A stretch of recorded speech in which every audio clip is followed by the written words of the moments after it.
Hello and welcome here into West Lawn, Pennsylvania. Beautiful night here for a first here in Reading, Pennsylvania. The first semifinal of the USL PDL to be hosted by Reading United AAC, the Eastern Conference champions. They welcome in the Southern Conference champions, the Villages SC, or otherwise known as the Buffalo by their supporters. I'm Chris Makoviak alongside me, Noah Pegler, as we get set for this high-profile matchup here tonight. One of these teams, along with one of the two teams from the other matchup, Chicago and Calgary, will move on to the USL PDL final. With that, let's take a look at those playoffs to this point, Noah. And so far, of course, great matchups overall. A lot of high-scoring affairs over in the Eastern Conference. Southern Conference, though, it was the wild card team that made it to this point. It's definitely cool to see that a team from the wild card make it this far, because it shows that no matter what playoff spot you land in, you can make a deep run. And so this is a very highly anticipated matchup, and then one of these teams will face a team from the other side of the bracket. And one of those teams could be Calgary Foothills, who were part of the championship 2 years ago. But as we see here, Reading United have dominated this year, and they hope to continue their domination. But meanwhile, the Village SC, statistically, they're a very even team of Reading, so this is very exciting.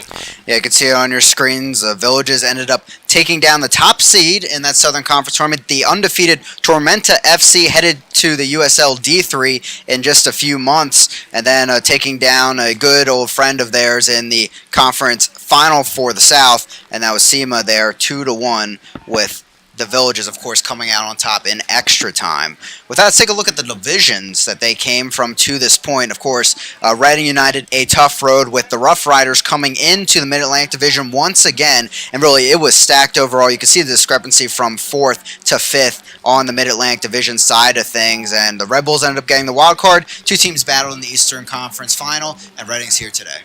It was definitely a good year for Reading United, and then that last game, as Red Bull put up a fight to try and get to this point, but Reading was able to come out on top. And right now, Reading, they've been able to take care of their division, but now, like, they struggled a little bit, or to keep Myrtle Beach down, and now they come into this game against another team outside of their division. So we got to see what Reading United can do. Yeah, taking a look at the Southeast Division side, of course, we mentioned the Villages SC ended up being the wild card in the Southern Conference, kind of that 4th seed in that Southern Conference playoff system. But what's really weird, now, is you look at the Southeast Division, they barely even made that wild card. They were battling with Lakeland Tropics there, both at 30 points. But as it goes to show that scoring all those goals really does matter, as the goal differential is what got the Village SC team to the playoffs, and now they took those games into the playoffs and decided to win them by saying pretty much anything is possible, and are now the underdogs. And we'll see what they can do tonight. Yeah, let's take a look at the profiles of both teams now. And you mentioned some similarities to me. One thing that jumps off the page, the defenses for both of these sides. In the regular season, they each only gave up 8 goals. They definitely had a good regular season. And right now, I mean, both of them obviously have high offensive weapons who could score goals and create opportunities. And then, obviously, the defense and the goalies who have played for both of these teams, you got to give them a lot of credit. So this one could come down to the very end. So if it doesn't end in regulation, oh my goodness, get ready for penalties. For sure, as we'll battle, of course, until we have a winner here tonight. And the Villages SC already seeing some extra time in their playoffs, to this point. For Reading, though, they've peaked with their offense to this point. The one thing you see differentiating each other in their overall results, definitely the loss column for the Villages, but they have peaked really well into the second half of the season. They did very well towards this end of the season. They haven't lost the game in the last 7 matches. And then meanwhile, the Reading United, they haven't stumbled a lot. They've gotten a point in every single match. And right now, Coach Alan McCann has done a good job with getting players into their role, especially as players have come and gone. So right now, I mean, if Reading wants to keep going, they got to keep stepping it up. I mean, there's at least 2 more games that they got to win to get the title. Yeah, that's one person I did want to give some love to before we have the opening lineups here and we take a pause. Corey Bennett found out he ended up becoming the all-time leading scorer in club history for Reading. Give us some perspective on what you've seen from him in the past couple seasons. Well, Corey Bennett, he's definitely been a big part of this team, definitely a good goal-scoring weapon, and right now I think he's just hoping that he can help Reading United get to the national PDL title, which would be very exciting. And for guys like him, and especially Aaron Malloy, who's probably right behind him and as being part of this team. So it's good to see that there's plenty of guys of Reading United who got talent, and they hope to bring another good result for these fans out here today. Amazing storylines in this match. I already talked about how this is the first time Reading is hosting a semifinal here in the PDL. Well, technically West Lawn, Pennsylvania here today, but looking at the overall grand picture too, the Villages SC, for those familiar with them, only just a few seasons ago they moved up to the PDL. Their first season, 2016, lost in the conference semifinals, and in the end, making their way back after a fourth place finish in their division a season ago. Other great storylines, Anderson De Silva, the head coach of the Villages SC and part of their management, of course, former Jersey Express head coach who, of course, was part of the Mid-Atlantic Division. A few players coming over to the Villages SC along with him. He led the Jersey Express into the PDL playoffs as their head coach as well. And many other storylines we'll get into this game. Overall, it's going to be a fun night. It's beautiful out. If you watched the Reading game last week, it was a torrential downpour the entire game. So it's good to see the sun again. Yeah, definitely. And we'll see how this game plays out. It could be either a high goal scoring one, or it's going to be a low defensive battle with probably at least one goal for each team. So the result, honestly, I feel it's a little unpredictable, but that's what makes it exciting, especially in these PDL playoffs. Yeah, it's going to be a fun one here tonight as both teams are getting set to walk out here onto the field. We'll take a quick pause for that in just a few moments as we look out there. It also looks like the PDL will be doing presentations of the plaques for the conference champions, of course, the Villages SC out of Villages, Florida, coming out of the Southern Conference, and Reading United AC coming out of the Mid-Atlantic Division. Pretty tough division this year. Ocean City Nor'easters giving some love to Reading over Twitter this past week, congratulating them on their feat and saying it was the toughest division in Mid-Atlantic. Don't want to boast about it, but it was pretty strong this year. The Mid-Atlantic, I mean, had plenty of good teams. I mean, Reading, they're usually always up and at the top of the pack. Then, not to mention, like, Long Island Rough Riders, who have always been a good team, and that just added more quality team to this division. And then you have the New York Red Bulls. I mean, they're the affiliate of the Red Bulls, the U23. They're usually done pretty well. And then Ocean City, I mean, they got good players. They play a physical game, and they're always they're the big rival of Reading United, and they've always done really well. And so it's definitely a good division to win for Reading United, and now they just have to keep it going. Yeah, one positive here tonight too, as those are aware of that are around the Reading United, they are the affiliate of the Philadelphia Union. Philadelphia Union and Bethlehem Steel not playing tonight, so I got a lot more of the local crowd out tonight, so that should help the stands here. Good showing from the Villages SC as well. Great to see overall as we get set for this matchup. Stands are filled here. This is great for the PDL to see as we move ahead into the game tonight. Of course, also, game at 9 p.m., Calgary Foothills and also FC Chicago United battling out over the border in Canada. Good to see PDL getting out there, too, as, of course, Calgary's back again. Yeah, Calgary, who just lost the title 2 years ago to the Michigan Bucks. So right now they're hoping to get their shot of redemption. But we'll see what Chicago United FC can do, because I mean, whoever gets to the final game it's going to be very exciting, and one team gets a chance to bring home a title. Yeah, we'll see if Reading can win tonight and potentially host that next week matchup, Saturday final on August 4th for the PDL Championship, as the bench for Reading comes out onto the field here for the battle with the Villages SC. Of course, just 3 years now into the PDL, the first time the Villages SC have reached the semifinals, and at this point, one division title too in their inaugural season in 2016. It's definitely exciting to see a team that is young to make the playoffs and impress a lot of people and make a far run in only a few years. And kind of like throwing the NHL reference out there, the Vegas Golden Knights, who of course made the Stanley Cup. So I mean so it's very exciting for Village SC, and then it's good to see a lot of fans make their way up here to West Lawn, Pennsylvania, and. But they come against this Reading United team who, I mean, their defense has been solid. Bennett Strutz has been a great goalie, and Not to mention, you got a bunch of offensive weapons in Kase, El Medkar, and Corey Bennett. And then you got the PDL's top prospect player in Aaron Malloy. Yeah, for those not familiar with the area to Reading, maybe those watching from the Florida region, we're about probably 10-15 minutes just west of downtown Reading, kind of a suburb of Reading here, West Lawn, Pennsylvania, here at Wilson High School. Glad to be here all season at the Bulldogs facility. As now, referees, players begin to walk out, and we'll pause here for Ryan Lineweaver, the public address announcer here at Gursky Stadium. For a PDL National Semi-Final match between the Villages SC and your Reading United AC. And now the starting lineup for the visiting Villages SC. Starting in net number 22, Timothy McGlynn. On defense, number 4, Eric Anine Bastos. On defense, number 3, Yago Lopes. On defense, number 31, Van Dyke Gallo. On defense, number 6, Gabriel Torres. At midfield, number 5, William Pereira da Silva. At midfield, number 20, Douglas Dos Santos. At midfield, number 7, Alvaro Macias Raimundo. At midfield, number 8, Gabriel Cabral Freitas. At midfield, number 23, Leonardo Paiva. And at forward, number 11, Felipe Antonio.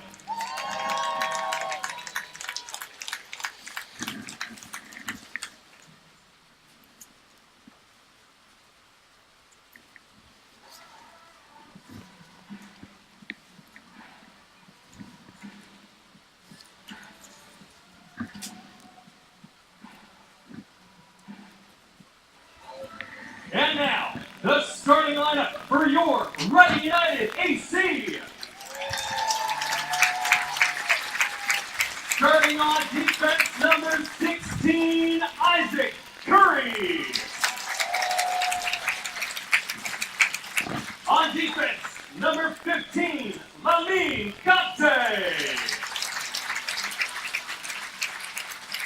On defense, number 20, Kamal Miller. On defense, number 4, Dawson McCartney. At midfield, number 8, Zach Zandy. At midfield, number 10, Felipe Hideki. At midfield, number 21, Khalil El Medkar. At midfield, number 11, Izana Kase. At forward, number 9, Corey Bennett.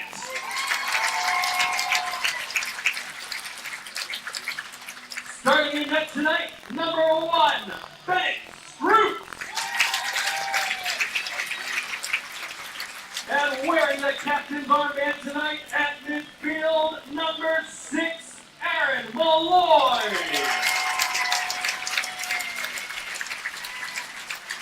Reading United is coached by head coach Alan McGann and assistant coaches Shane Keeley and Chris Tadley.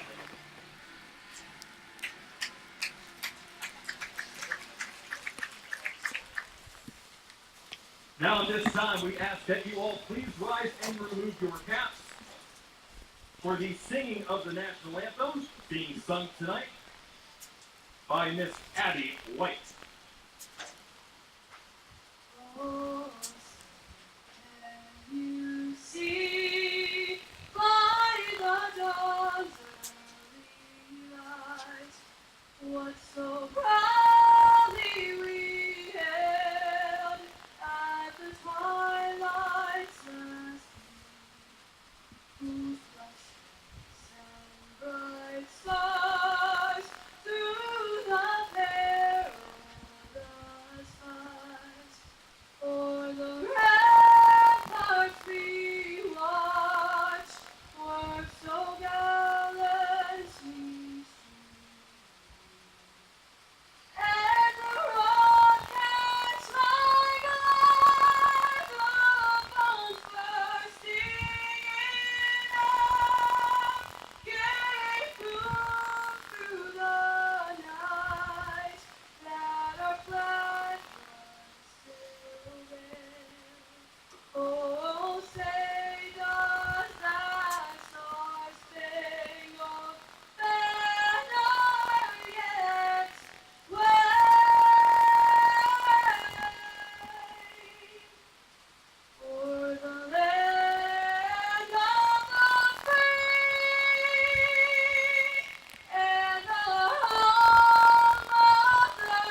That was Abby White singing the national anthem as we're getting set to get underway.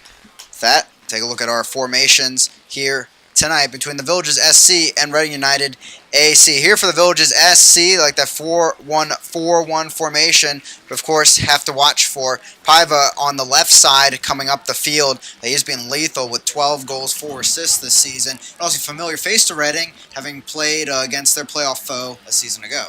Definitely familiar with playing against the Reading United team, and Paiva definitely being a top goal scorer. And then also Felipe Antonio, he's also one of their top goal scorers starting up front.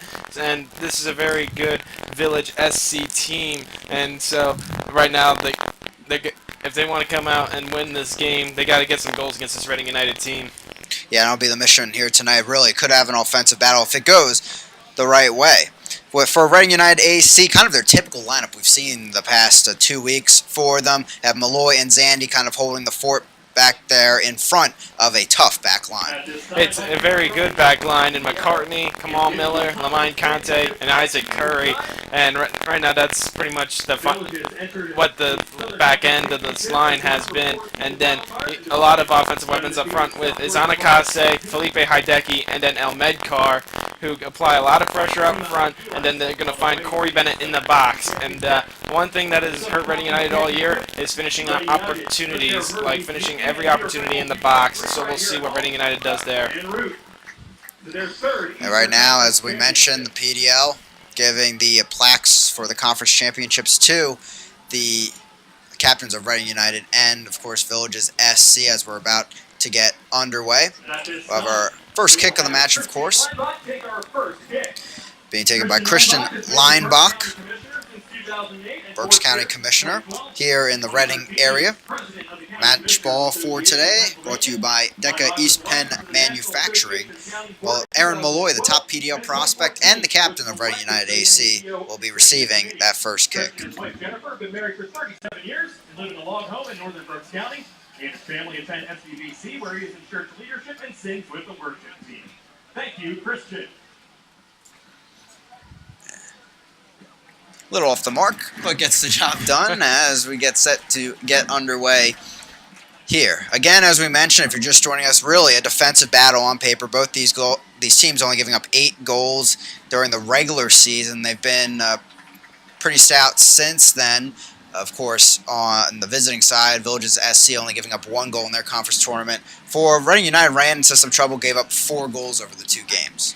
They definitely gave up a lot of goals, but this is a good defense, and right now it has been tested. I mean, they were in a close battle against Myrtle Beach, and then they end up going up against their rivals in New York Red Bulls U23. And right now they got to be pumped, a little nervous, but they should be pumped about the fact that they're playing at home. The crowd is on their side, especially here tonight, as there's a lot of people here. But right now, they got to be excited and focused on this game. Yeah, as I mentioned, really the crowd filling into the stands. I haven't seen it this packed the entire season, fitting for a national semifinal, and really the only pro soccer game going on in the area here tonight. So great to see the crowd come out, of course. Probably some Philadelphia Union and Bethlehem Steel supporters in there as well. Corey Bennett standing over the ball at midfield.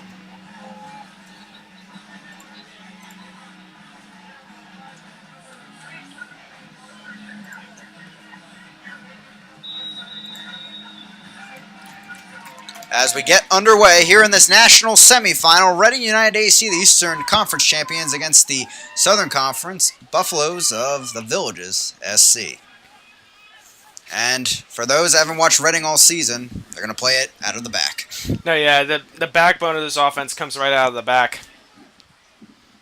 Early start up ahead. That's El Medkar on the left side, but we'll have an early offsides flag up from the far side assistant referee.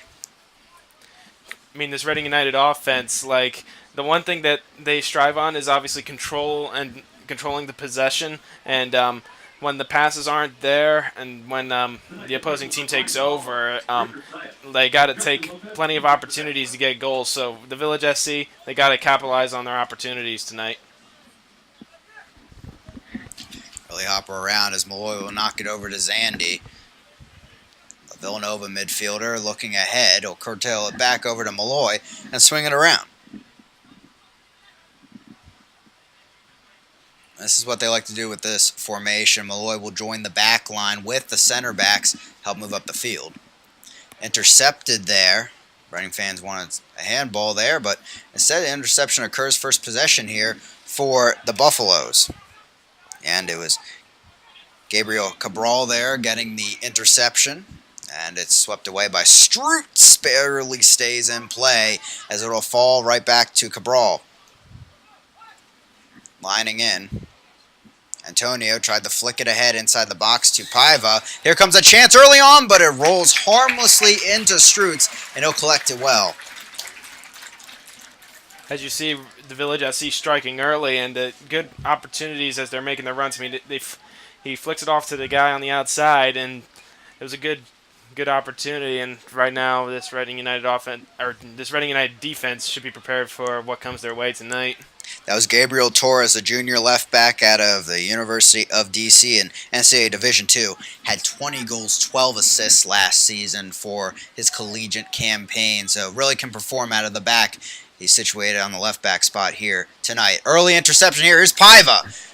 Driving downfield. Here's the speed. 12 goals this season, but he won't get a 13th just yet as Strutz dives in there and gets the tackle going his way.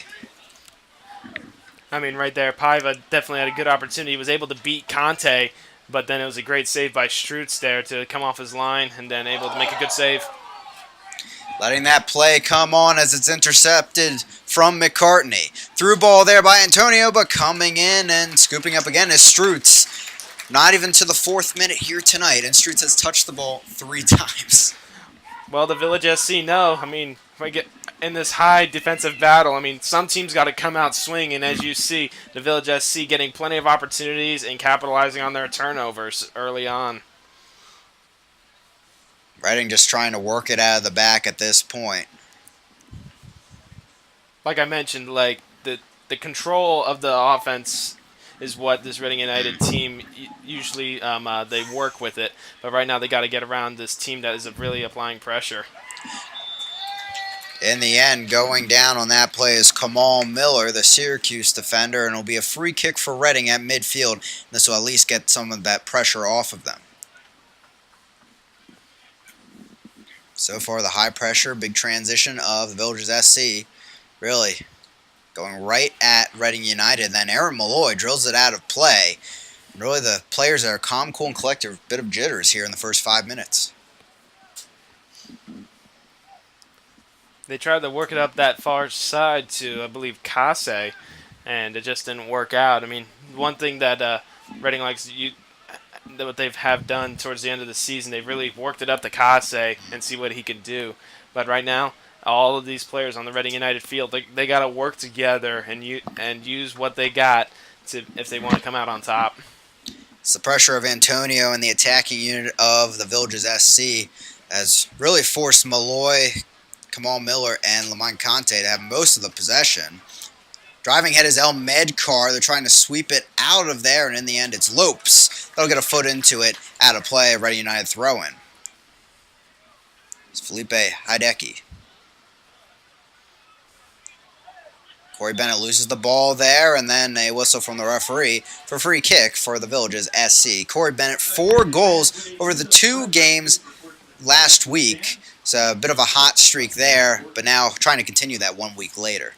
He's definitely hit a hot streak, but right now this Reading United team, they'll have to use more than Bennett. I mean, for all we know, we could see like Aaron Malloy eventually applying pressure up front.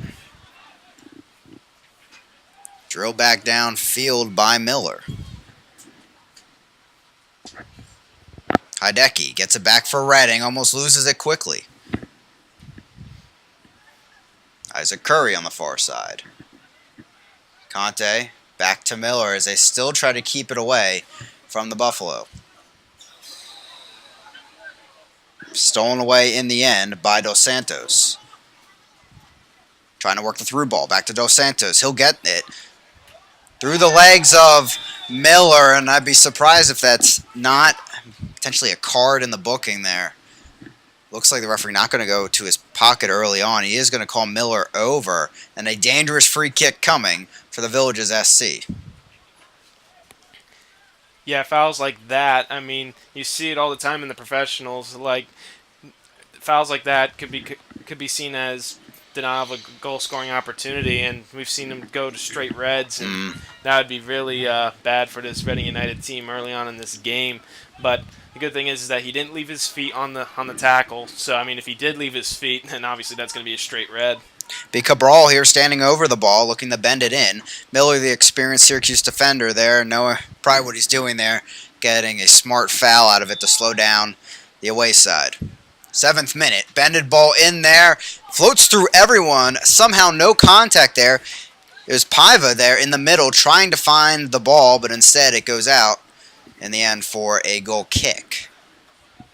There were plenty of white shirts in the box there for the Village SC. It's just some of them just ran a little too far and were probably waiting for the guy in the back on the far post trying to get to it, Yeah. but it just didn't work out for the Village SC. For now, it gives Reading some breathing room here from the back. It'll be Strutz driving into this one, Cumberland University. Goalkeeper, a one-hop, a little gentle there as Malloy heads it on to his teammates. But right there, it's the away side Villages SC getting back to it. They'll get the deflection out of play, a throw-in at midfield. For this Reading United team, they need at least a goal scoring opportunity. I mean, even if it doesn't get in, but at least a shot on goal would at least give this offense a little bit of a boost, because that's what Reading needs right now. Meanwhile, Villages SC continue the onslaught. They're back in possession here, working from midfield. Zandy tried to get a touch, back to Malloy. Tough one over to Conte. He handles it well.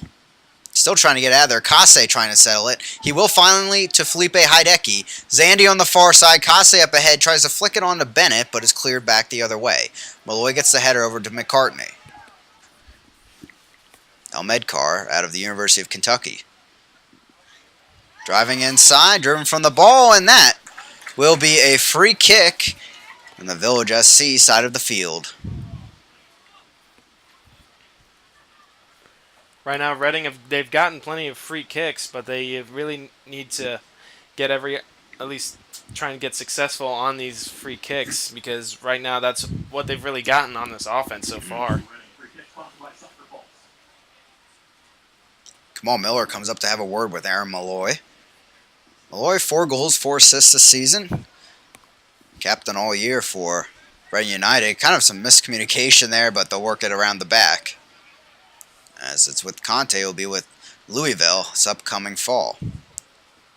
Floats past Hideki.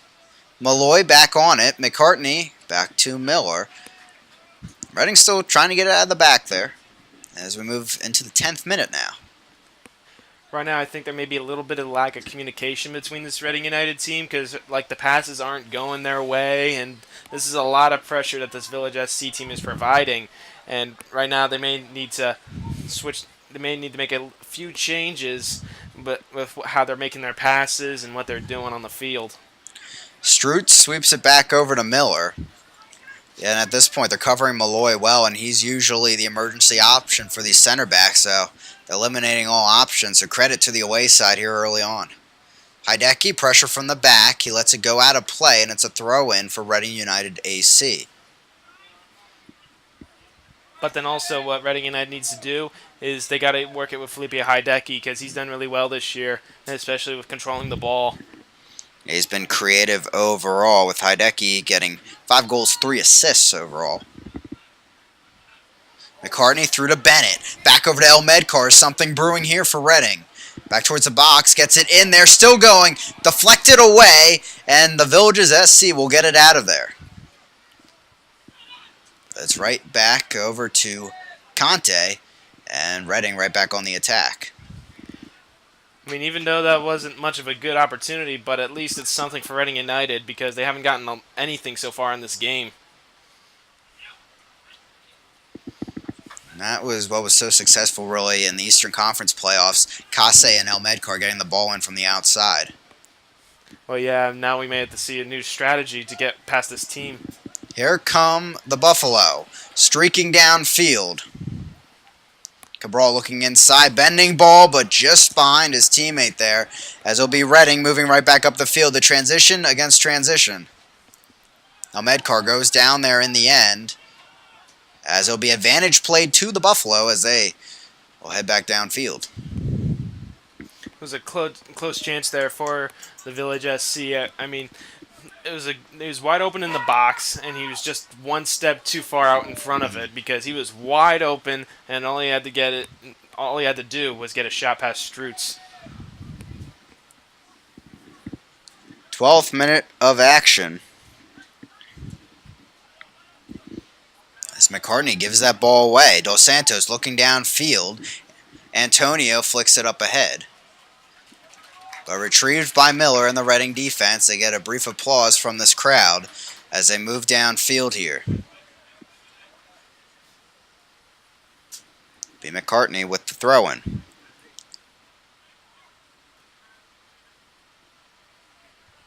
Hideki cutting inside, but loses it in the end.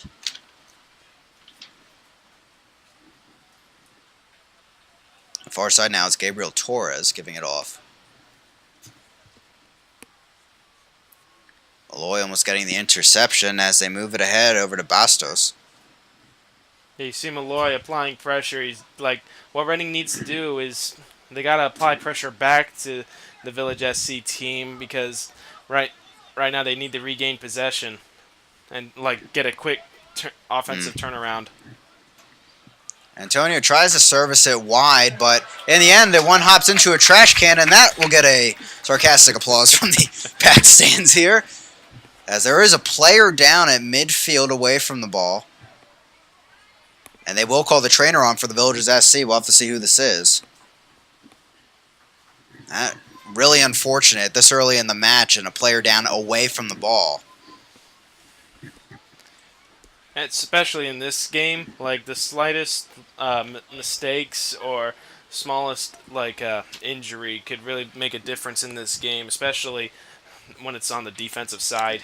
It's William Pereira da Silva, the center defensive midfielder for Villages SC, off the come off, and looks like something with his upper leg area on his right side as we look to continue play the throw-in with Reading on the far side. He's able to walk off under his own power, so good to see there. It's definitely good to see, and one thing you hope it's not is something with his hamstring, because that really just kills you. Yeah, we'll see if it's something they can temporarily fix or this might be done early. As we move here, about to be into the 15th minute, as the Villages SC gets it back on the far side. Thank you for joining us here tonight on the Reading United YouTube channel. PDL semi-final, first time in Reading, Pennsylvania. I'm Chris McKovic, alongside me Noah Pegler, bringing you the action from West Lawn, Pennsylvania, here on the grounds of Wilson High School as Reading United advances downfield. El Medcar has McCartney to his left. He'll service it wide over to Kase, but well over the head of the Akron midfielder. Loses it there, and backspin out of play, and Kase wanted the call, but instead the assistant referee awarding the ball to the Villages SC. Meanwhile, away from the ball, Pereira da Silva back on, trotting onto the field. Good to see for the Buffalo. Yeah, it's good to see him get back on this field, but right now, as we've seen twice, Reading United is trying to get it to Kase, but they've gone a little too far over his head, so right now they got to get their crosses a little more on target. Yeah, in an interview this week, Coach Da Silva mentioned kind of the midfield strengths of Reading United AC. So far in this game, it's really been the midfield of the Villages SC that has dictated things. Well, they've been able to get past this Reading United team, and they've been able to shut down their offense. And right now, Reading has at least got to find a way to at least get the midfield back into this game, and then they may need to get some defensive help trying to get it upfield. Strutz just slings that over to McCartney. He gave it back over to Miller. A little message from the goalkeeper saying, let's move up the field. Hey, right now, all of Reading's main possession has all been within those 20 yards, between the 40-yard line and the 20-yard line. Conte will take a step up the field, out to Zandi. Kase making a run, but a bit too close to the central area where Gallo takes over, and they steal away from Kase. A referee letting them play on here in the first 16 minutes of action. Bastos on the near side will try to get out of there. El Medcar putting pressure on him. deflected off of Hideki. That's going to go out of play near the Village's bench, and it'll be a throw in. And also, going back to how they've been mainly possessing the ball through the defense, like they're going to get like the same amount of touches in the defense that they usually get when they are usually upfield. Malloy almost slips there, but he gets back for Reading. 17th minute, 0-0 here in this PDL semifinal. The other semifinal will come at 9 p.m. over in Calgary. That's Calgary Foothills and FC Chicago United go at it. Ball over the top to Zandy. McCartney now. And move back to the back line, but this time they're up towards midfield. And they'll get Strutz out of the cage as well.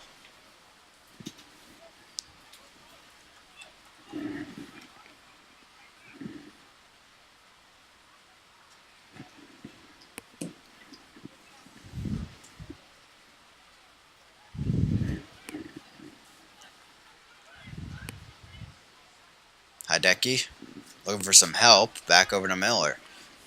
If you notice, Malloy started to move more up the field to try and give more offensive weapons upfield, because right now that's what they're lacking. They've been able to control it in the defense, but right now Hideki and the rest and Zandy, they haven't been able to get anything like upfield.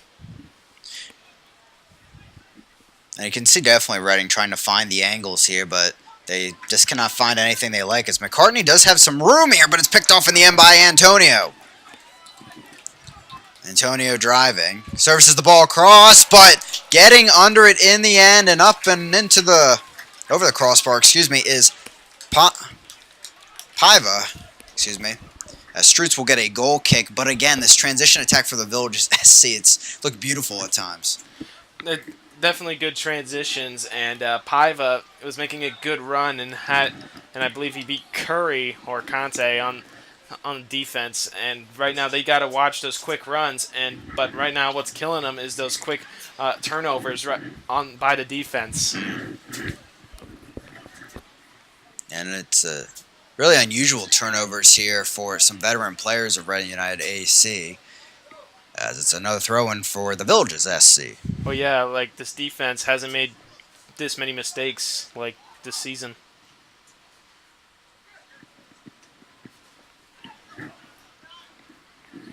Zandy with the steal. Hideki. Through the Zandy.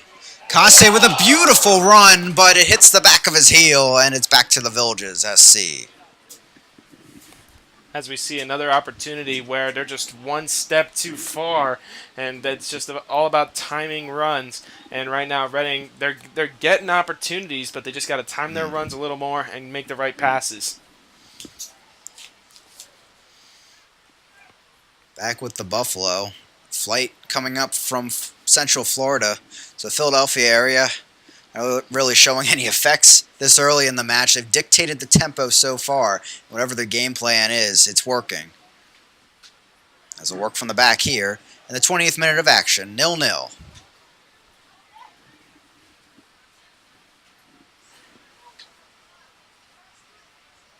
Tim McGlynn getting his foot onto him. We haven't had to mention him too much. Redshirt junior goalkeeper out of Southern New Hampshire University. And good for him, though. I bet he's feeling good out there, not having to touch the ball as much as Strutz. Well, yeah, he definitely has not faced this Reading United offense so far, but what Reading United needs is something to wake them up and at least finally getting offensive opportunities. There, they'll give it back to the Villages SC on a foul. Free kick against Hideki, as he has some words with the referee. And the Wayside going to start right away trying to catch this defense off their mark.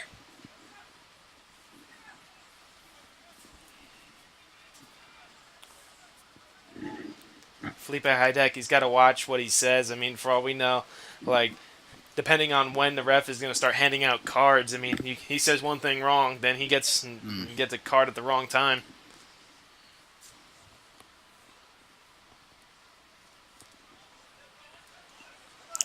Bastos trying to get under this one. He'll head it up towards midfield. Antonio lays it down. Cabral tried to get his foot on it, and Conte drove into that one. He's going to win a foul right at midfield for Reading United. Well, right there, trying to make a pass upfield, and like he gets deck like up towards his face and all that. And right now, I'd say that's a good foul and another free kick opportunity for Reading. And they haven't been able to been successful so far, but right now we'll see what they do. It'll be Malloy standing over the ball here in the 22nd minute.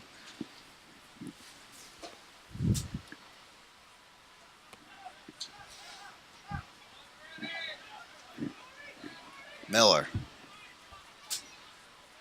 Conte.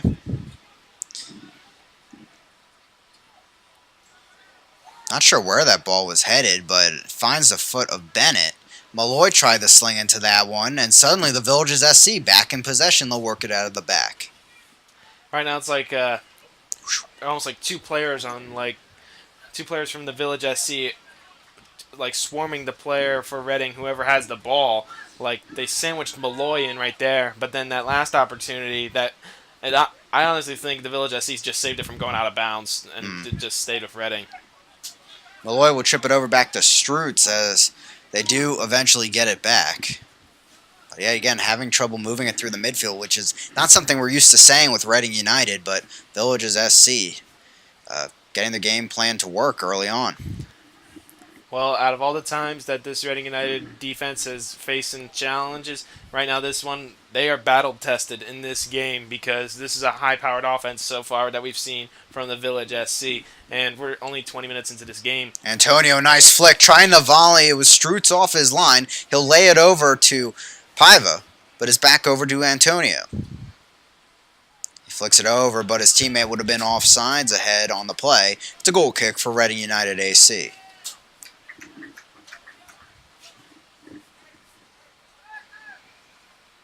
Brilliant flick there by Antonio to settle it, but not able to find anything from it. You can tell Paiva likes to really shoot from the top of the box there. Hasn't been able to find a clean one yet, though.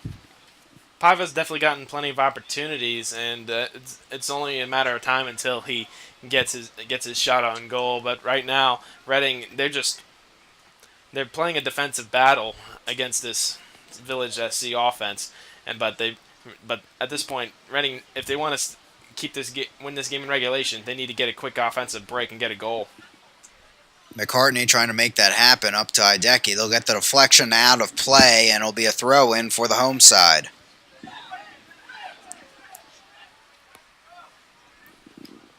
Strutz. About halfway through the first half here. Still 0-0. McCartney hit his shoulder there. Hideki flowing forward, but advantage maybe could have been played there, but will be brought back for a Reading free kick. As Malloy will stand over it, looking to take it quickly.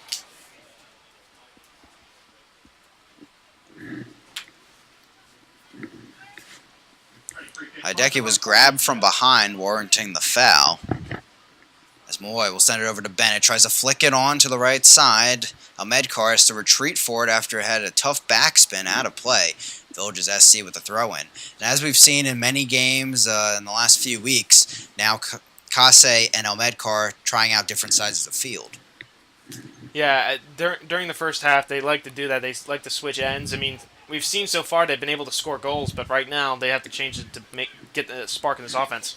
Here come the Buffalo. Antonio towards the box, tried to knock it over, but it's Curry getting the last-second stop. Looking for that rhythm still. As Kase wide open on the near side, play continues on the far side of the field. And on that last free kick, you saw Malloy, he's like talking to his guys and like telling them to move and all that, because right now the passing lanes have not been open, especially for Aaron Malloy. Ball sent over the top. This is going to be a long run for Ahmedkar. Soars in there. It settles, and somehow the Kentucky forward gets it. He's brought down from behind, and then it'll be a free kick in the final third for Reading United AC. Yeah, I'd say that's a good call by the ref. I mean, Ahmedkar's trying to get around the defender and literally brought down right there. Yeah, I don't think we'll see a card here. Kamal Miller had the very similar foul on the opposite side. Nothing was warranted, so it will be McCartney, it looks like, standing over the ball to take the free kick. I mean, both of those fouls weren't hard fouls either. I mean, they were just mainly just boxing him out, and they brought down the guy in the process.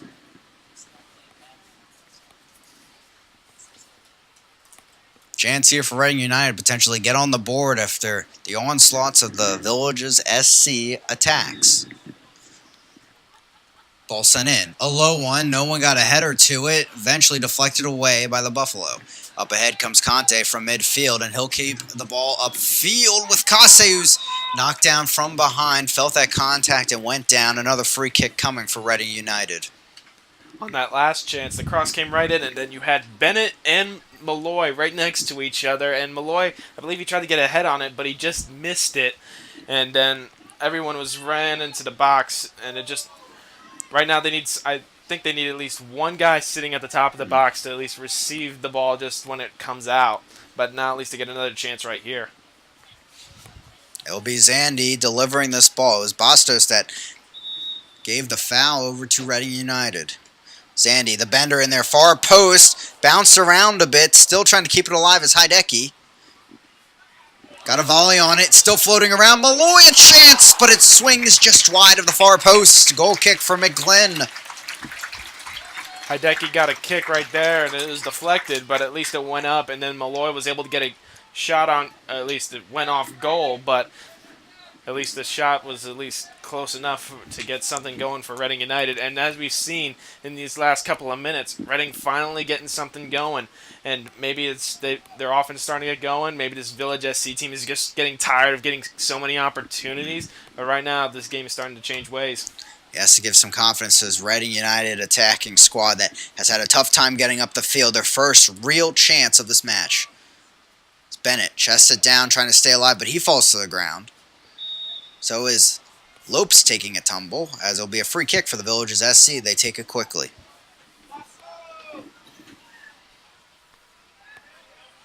Knocked away from Paiva. Hideki ahead of Bennett. Bennett tracking back to get it. Feels some contact, trying to get some help. We'll find it in Zach Zandy. 29th minute, 0-0 here at Wilson High School in West Lawn, Pennsylvania. Ball serviced over the top from Malloy. El Medcar trying to settle it. Coming in the end is Paiva to get it out of there and move it upfield.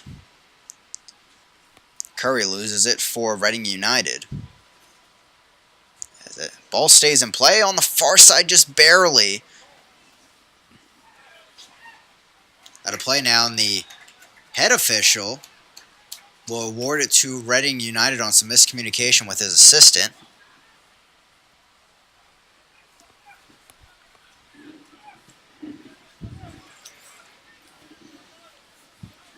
McCartney. Hideki. And referee telling Hideki to get up after that tumble. Well, the one thing I think he was complaining about is, as we've seen through this game, I've seen multiple times the guys are tugging him at the shirt, tugging him at the arm, and honestly, the ref should probably call a few more fouls just because the guys are bringing him down easily.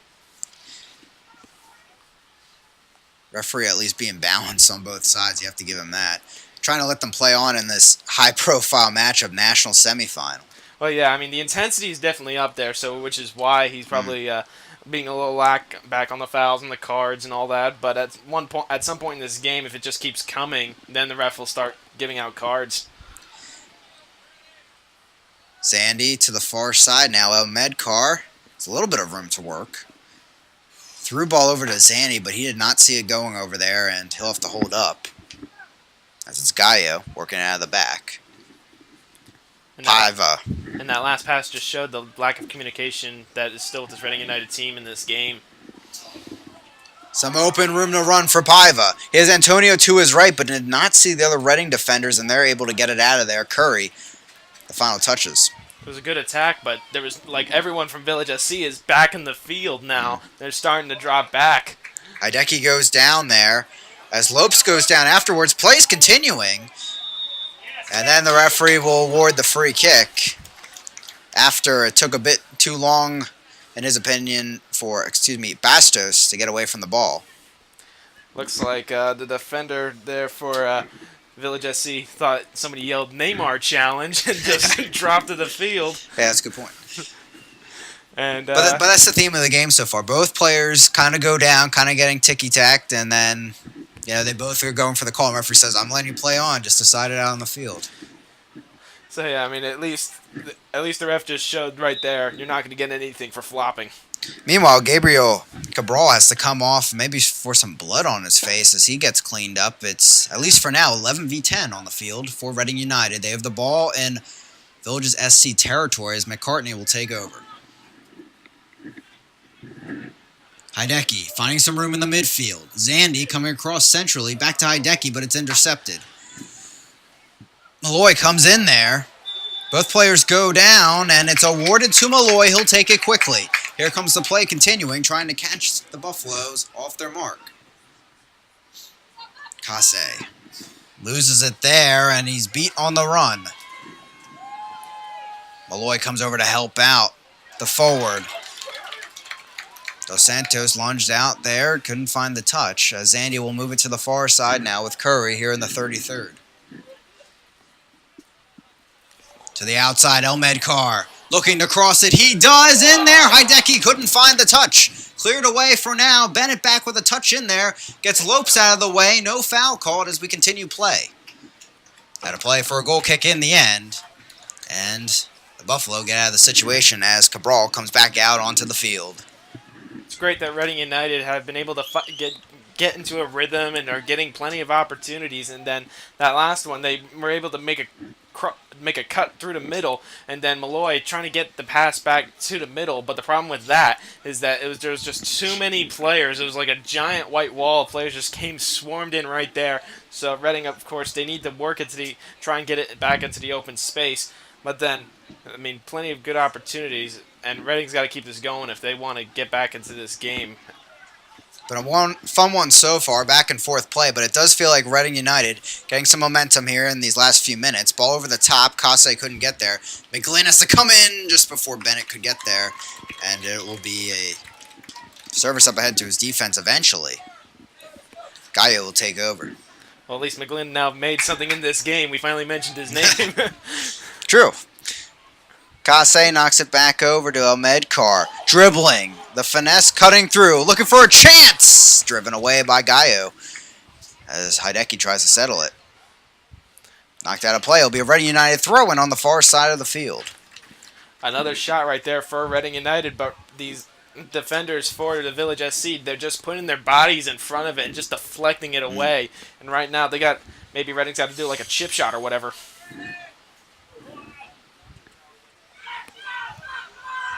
Play back the other way as Hideki lost it there going down onto the turf. Deflected there. Curry will settle it. Looking up ahead, he'll find Elmed Carr. He'll keep it in play, looking for the cross. Bennett in there along with Hideki. Knocked down. Bennett scoops it! And a diving save by McGlynn! Corner kick coming for Reading United. Well, as I said, that they got to try and work it with the chip shots, just trying to get it past these players, and that was the best opportunity so far for Reading United. But it was a good save by McGlynn. Beautiful volley on a weird backspin there for Bennett. But even better save from McGlynn, who's been pretty quiet here tonight. Both teams brewing here. We'll see if Reading can break through. It's the 35th minute. 0-0 here in the PDL semifinal. Ball ricocheting around.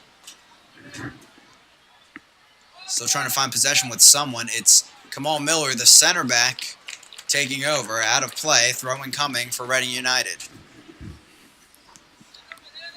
If Reading wants to get a goal, they at least applying this offensive pressure. They got to get it quick because the white shirts are just packing into the box.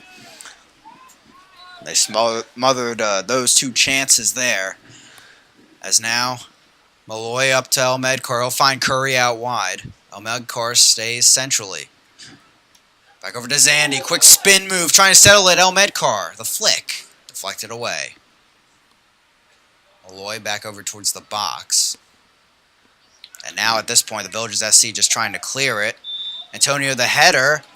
And the referee going to say some grabbing there from Kamal Miller. And a free kick at midfield. Well, a foul like that will definitely change the momentum of this game, as it will give some momentum back to the Village SC.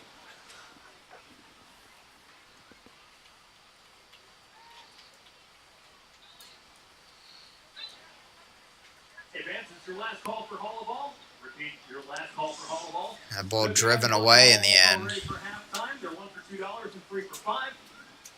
We'll send the conductor out here at halftime, and the closest to the conductor would be. And they'll have to bring a ball back as they'll restart with the free kick again. This coming from Miller. A bit of grabbing there. Villages SC looking to create something out of play. And a corner kick just like that for the Buffalo.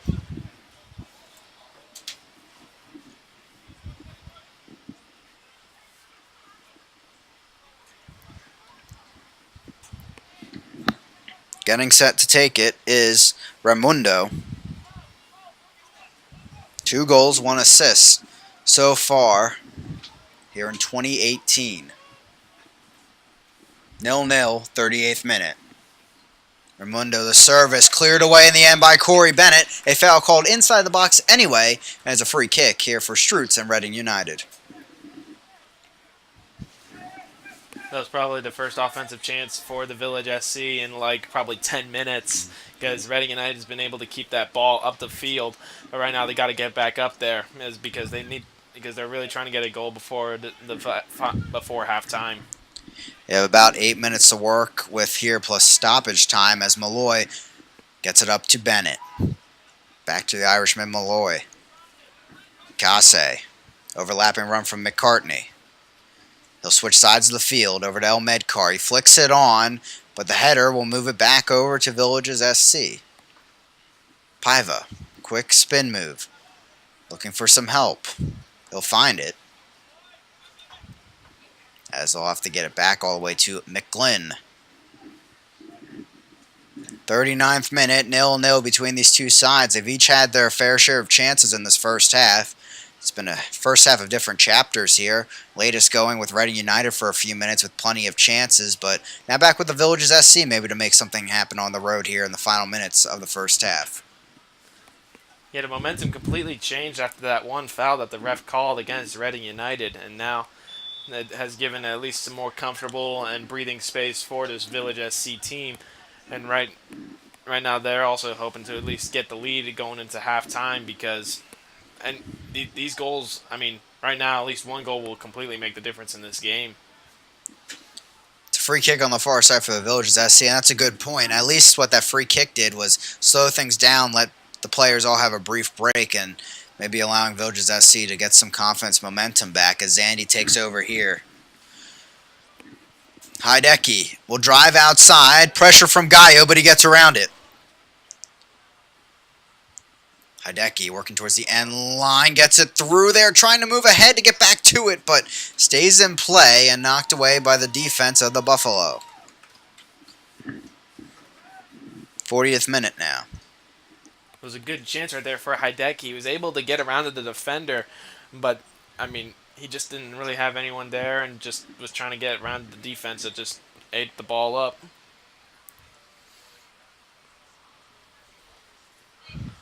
Out of play off of Curry. It's a throw-in for Villages SC.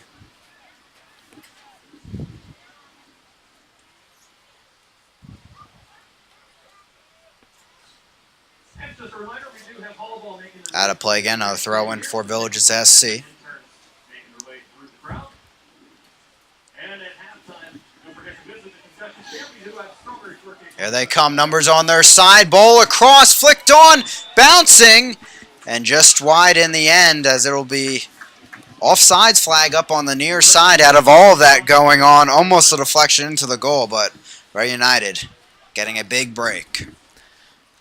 Well, that was definitely a big break, as, I mean, for one, that Strutz was able to come out and it took a deflection out of bounds, but then also the offsides. But right now, this Reading United team, obviously, they need to build their momentum back up, because this Village SC team is starting to take over again.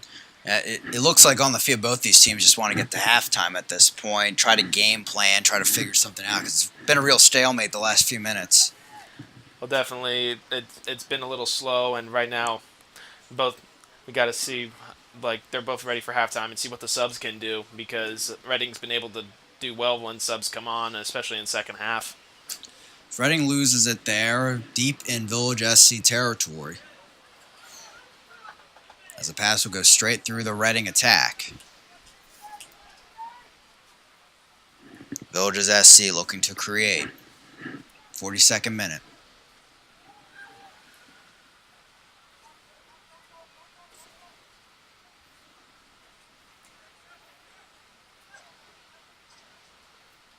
Bastos comes out onto it. Lopes over to Gallo.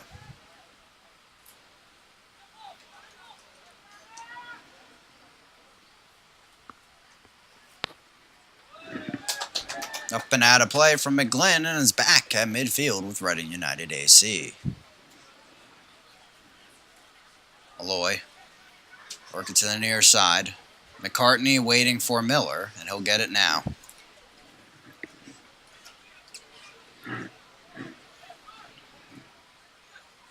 Bennett coming all the way to midfield looking to help out the effort. They give it over to McCartney on the near side. Knocked away, but it hops right over to Zandy, looking for some help, deflected away, out of play.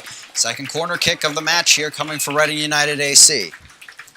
And right there you can see the momentum has changed because of that one turnover that ended up going out of bounds. And then, I mean, the passing lanes weren't open here on the near side, but it was able to take a good deflection. Zandy being in the right spot was able to get the ball and was able to get a shot that took a deflection out of play now for a corner. So here in the 43rd, a chance to break 0-0 on the scoreboard. It'll be Zandy standing over it on a near corner flag. Ball delivered. Back post. Headed away by the Villages SC. Cleared up ahead. Kase trying to get there. Ball still in play. Finally cleared downfield by the Villages SC. Curry will chase after that one. Keep it in play here for the final 2 minutes of this first half. And right now you can see the Village SC, these players, like, they're throwing, like, their bodies in front of the ball, like, every time. You see players go down just trying to get in front of the ball no matter what it takes. Tactics working so far. They've really halted this Reading United offense that's scored 6 goals over their last 2 matches. Villages SC looking to get one of their own. As Dos Santos comes in on this near side looking to cross. He'll get it up, but it will be blocked there by Kase. Corner kick for Villages SC, their second of this first half. 44th minute, about to tick into the 45th.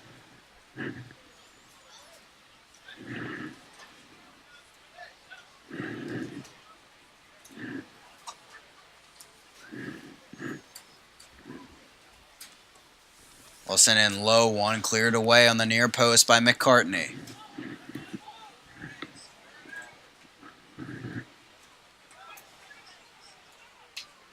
Looking for the service, he'll sneak it through. Strutz off his line, but he backs down. Bastos there trying to get it back across, but it deflects out to Curry here in the 45th. Up ahead to Bennett, but intercepted on the last second by Gallo. Bennett can't get it through there. Raimundo with a long one from well far out, but a one hops right into the arms of Strutz. Malloy's pass gets deflected, but Curry keeps it in play. Conte now. See how much stoppage time we have, if any. Malloy will drive it over to McCartney, who'll keep it in play, chesting the ball. The fourth officials indicated there will be a minimum of 1 minute of stoppage. Just 1 minute of stoppage time coming here in Gursky Stadium in West Lawn, Pennsylvania. Strutz will have to flick this one up ahead over to Curry. Knocks it back to midfield. Here comes Zandy. Both players go down, but the referee will say there was a tug there from Zandy. Free kick coming for the Villages SC, potentially for the final play of this first half. Well, right there you can see Zandy, of course, trying to get to the ball. But then, obviously, he clipped the foot of that player coming running in, so I think it was a good foul. Yellow card issued in the end to Zach Zandy. So there's the first one of this match. After all the pushing, shoving overall, we'll see how things pan out into the second half. But for now, Raimundo and the Villages SC, a great chance here to potentially strike right before the break.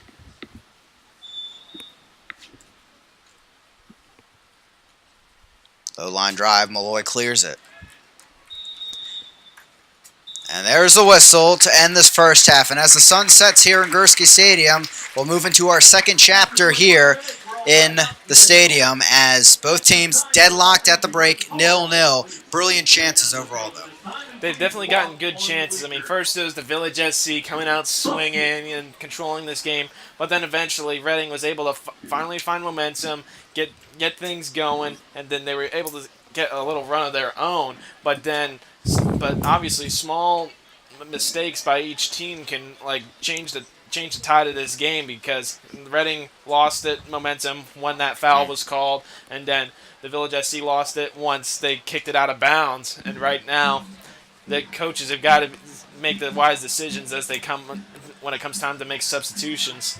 Yeah, we'll see what tactics change into the second half. We'll be back with first half stats and a bit more analysis as we move into the second half of this PDL semifinal. 0-0 between Reading United AC and the Villages SC.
Hello, welcome back here in Nagurski Stadium. I'm Chris McKovic alongside me, Noah Pegler. 0-0 at the half here in this PDL semifinal between Reading United AC and the Villages SC. As we take a look at those halftime stats, overall, really a tough physical battle. Lots of pulling, tugging here and there. Just one yellow card to Zandy right before the break. And really, the main difference in this, that diving McGlynn save against the Bennett volley.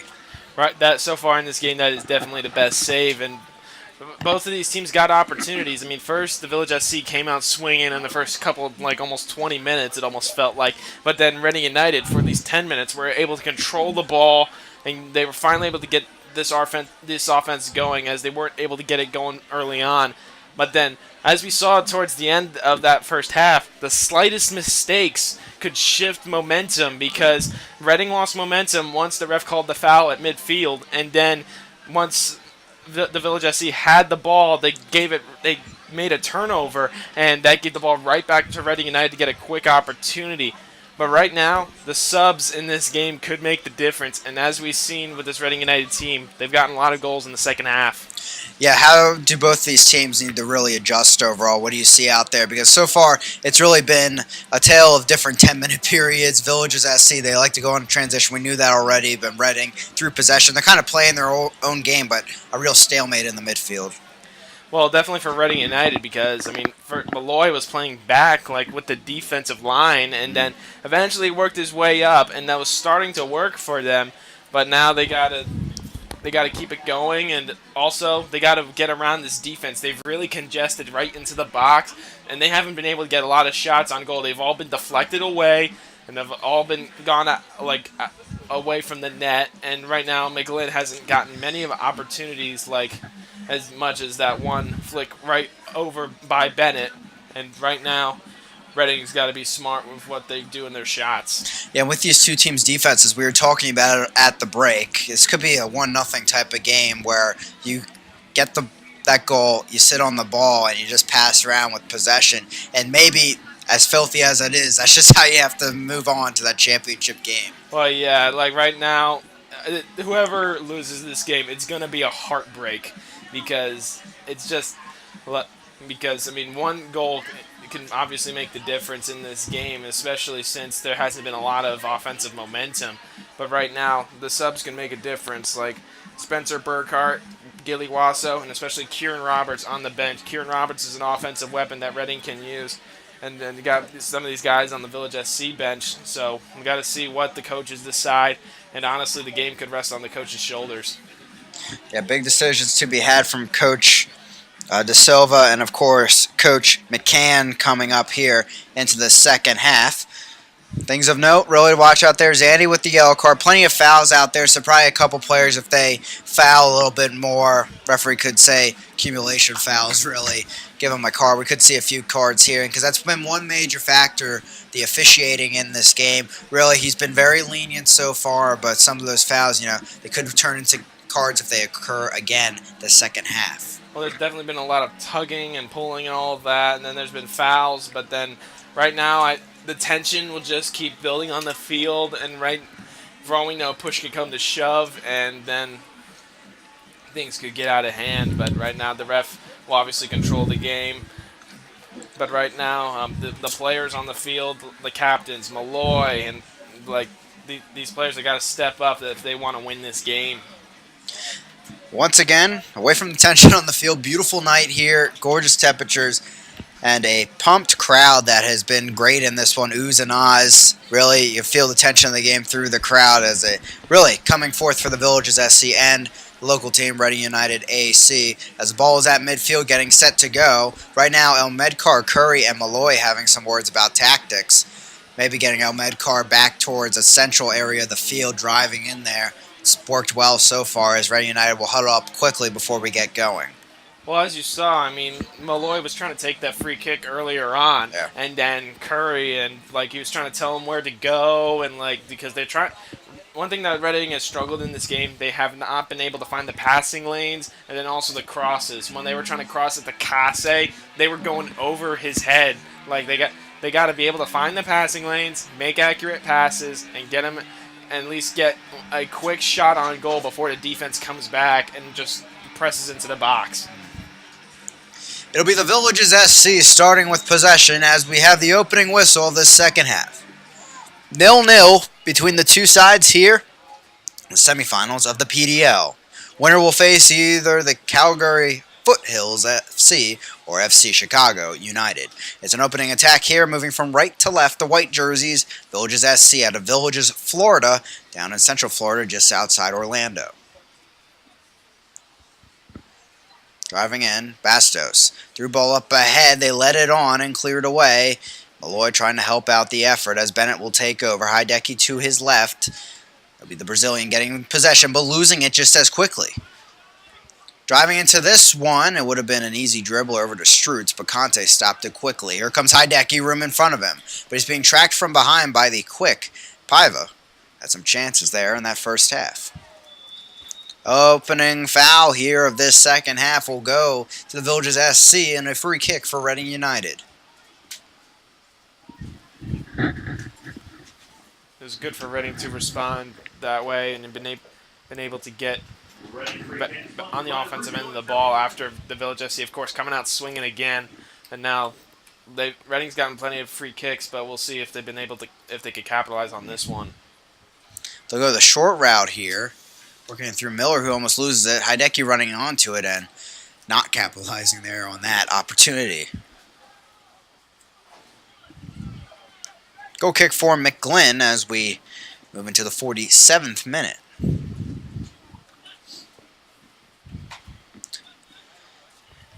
If you're bipartisan or don't have a stake in this game, it's been a really fun one here, fun soccer match, even battle, but really gut-wrenching probably if you're a fan of one of these two sides. Well, yeah, I mean, because you've gotten your opportunities, but it's frustrating at the same time. And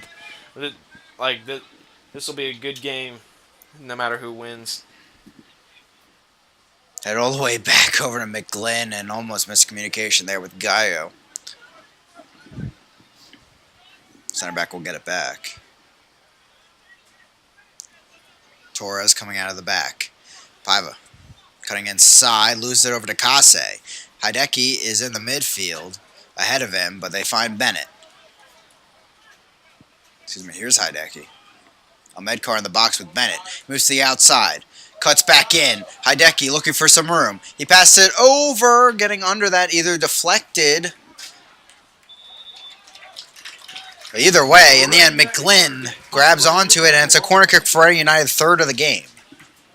And as you saw in that last opportunity, I believe it was Paiva down here on the near side. I mean, that you saw Malloy and some of the other Reading United players come in and apply pressure, cut down all the passing lanes, and they were able to start the transition there. And that was another key turnover that Reading was able to start something.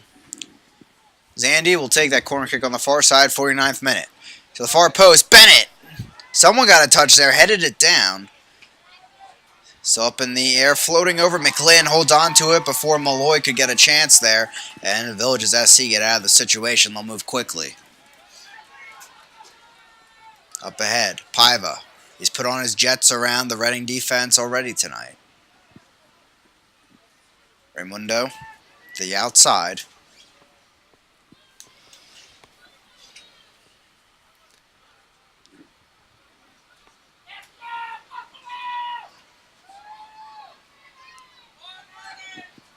Cabral. And there, Antonio letting it go through, but no one running on for that as Strutz will settle on with it. Honestly, I think he let up a great opportunity there. I mean, Antonio thought he had somebody behind him, but Raimondo was right in front of him. But that's another lack of communication there by the Village SC. Ahmedkar far side cutting in, but loses possession to the Buffalo.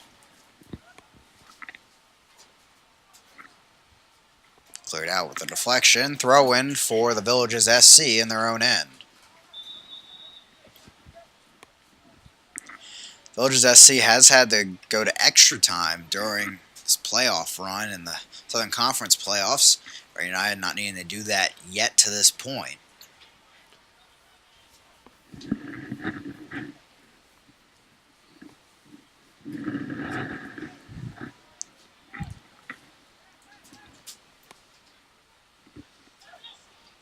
Up ahead, Paiva running on. Reading defense retreats back. He'll cut inside, around Curry. Through ball there looking for Antonio, but it was cut away at the last second. Curry's still battling, but he'll lose it there. Still deadlocked 0-0 here in the 51st.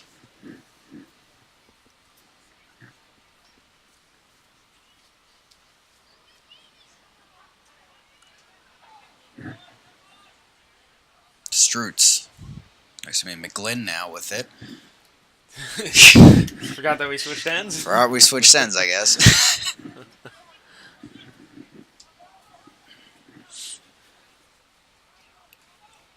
Villages SC, this is a bit of what we saw from them earlier on in the game, dictating possession well and really controlling the aspects of the field. As this through ball is aimed for Paiva, as it'll be Curry letting it on to Strutz and keeping it for himself. Well, the Village definitely recognized that they need to start controlling the game again, because right now they've given Reading plenty of space and they've been able to capitalize on their mistakes. Miller comes in, sweeps that away from Antonio. Out of play, throw in coming for the Villages SC. Substitution about to come on for the away side. First sub of the match for either side, as it will be Gusto Maciel coming on, native of Sao Paulo, Brazil, and a forward for the University of Charleston.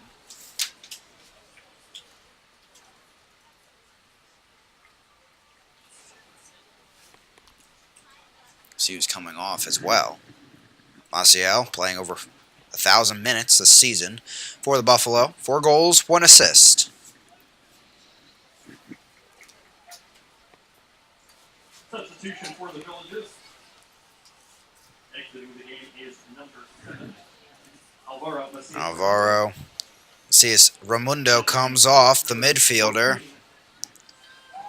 who has helped out on the attack towards the end of that first half. But already some new blood and energy on the field for the Villages SC, and we'll see how that adds to their transition attack. All right, now the fresh legs can make the difference in this game. As we were mentioning, it's kind of slowed down a bit, and right now none of these teams have been able to get anywhere. So right now these subs can make the difference.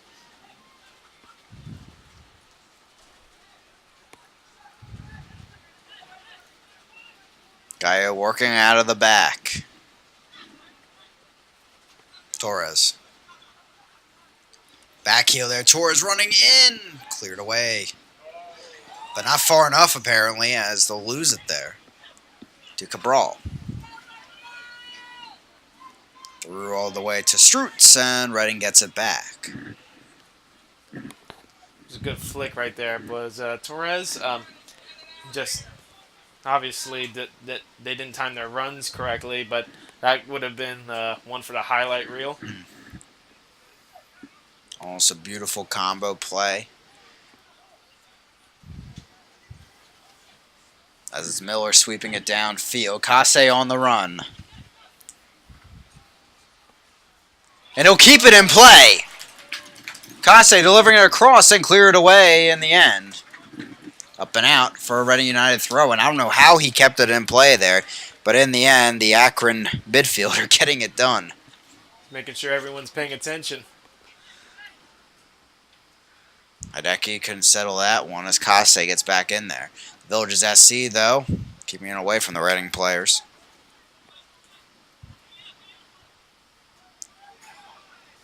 Dos Santos up ahead to Antonio. Antonio's still driving.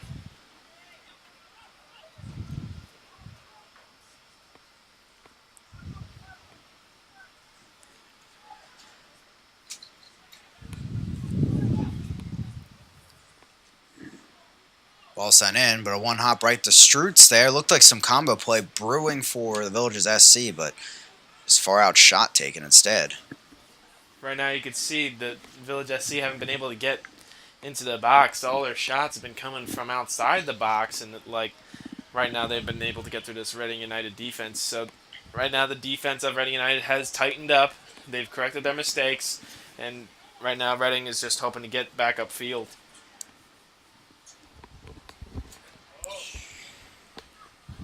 Something for Reading United brewing as Hideki looks to service it, deflected there right into the hands of McGlynn.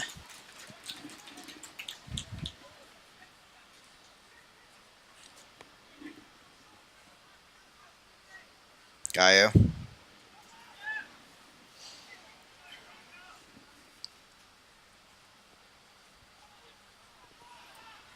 Out of play in the end, and it's going to be a throw in there. Didn't know where they were on the field. It's back to Reading United. Malloy. Over to Curry. 56th minute now. 0-0 between these two sides. Been a pretty quiet second half to this point. Strutz will come out of his box and knocks it back over to Conte.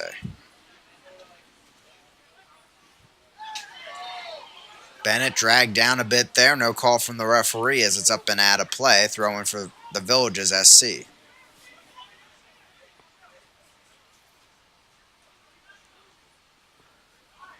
Torres flicks it on into the midfield. Dos Santos cuts in. Ahmedkar coming back over to Dos Santos. But he'll knock it out wide. Back to Dos Santos into the box. Flicks it in there, but a one hop. Not too much danger with it. Over to Strutz.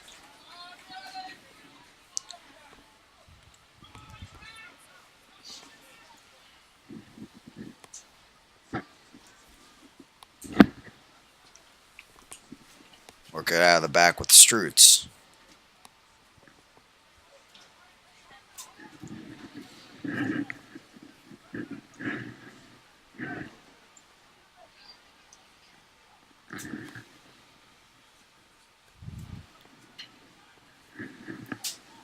Ball sent across. Bennett running in there, cuts inside, brought down, and that will be a free kick for Reading United at the top of the box. Arguably the best chance so far in this match from the set piece.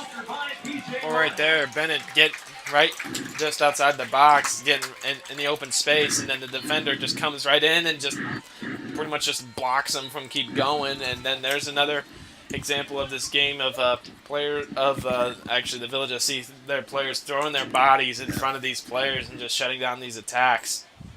58th minute, and Aaron Malloy stands over this ball just outside the box. A wall stands for the Villages SC.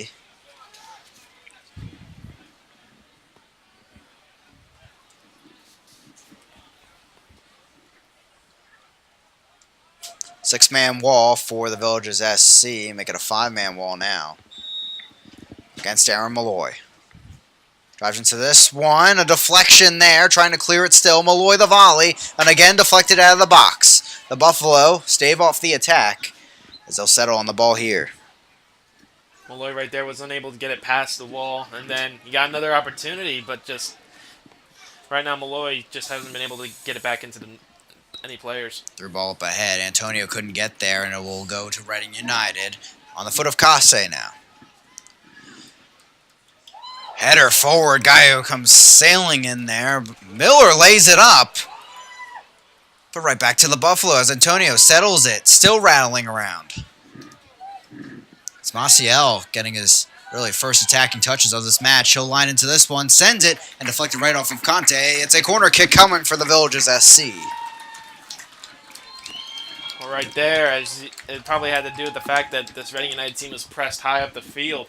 I mean, they had this defense had to get back, and then the quick passes in transition. And right now, Reading was at least thankful enough that went out of bounds. 60th minute now, 0-0. Low one cleared away on the near post. Hideki selling under it. He'll get it back for Reading, at least for now. Knocked out of play, and it's a throw-in near the Village SC bench. Knocked down by Paiva. Away from Curry. Antonio tried to get it back to the forward. Tugged from behind, and Zandy draws the foul.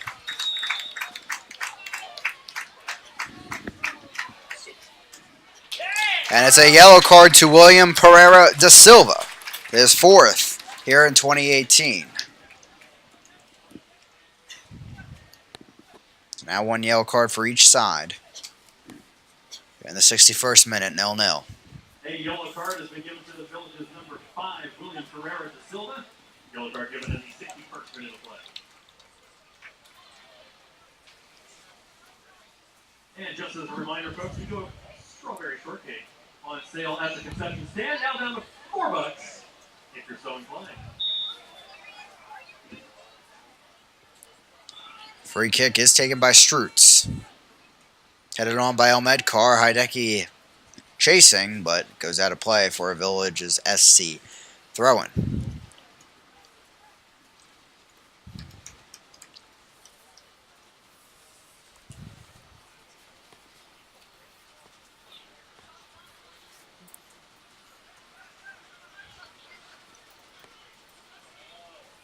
Kase cut off before he could get there. Antonio comes in and knocked away from the ball. Sandy back over to Miller on the far side. As Reading works the right flank, but it goes out of play. And it's a throw-in at midfield for the Village's SC.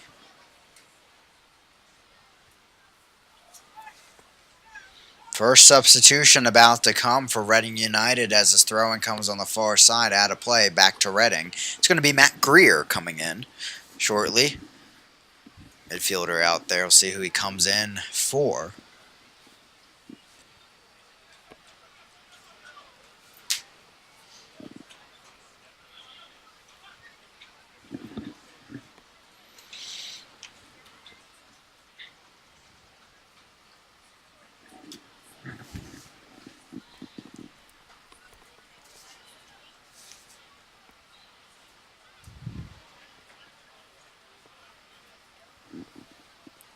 Paiva working the left flank. Round Curry. Give and go play here. Paiva driving in at the top of the box. Knocked away last second. Maloya whack. Couldn't clear it. Still dangerous here. Chance coming, but deflected into the body of Zandy. On that last one, Paiva was able to dribble through the box. That's a little too much time that Reading United is allowing for him to dribble through and cut right across the middle. Obviously dangerous. Spot 2, 12 goals in 2018 for the Village's SC. The Buffalo still on the attack.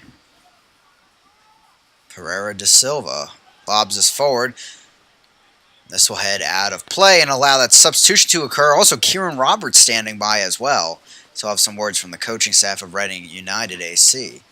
Again, Matt Greer, the Dartmouth midfielder, coming in, has logged over 500 minutes here in 2018 for Reading, including 2 assists.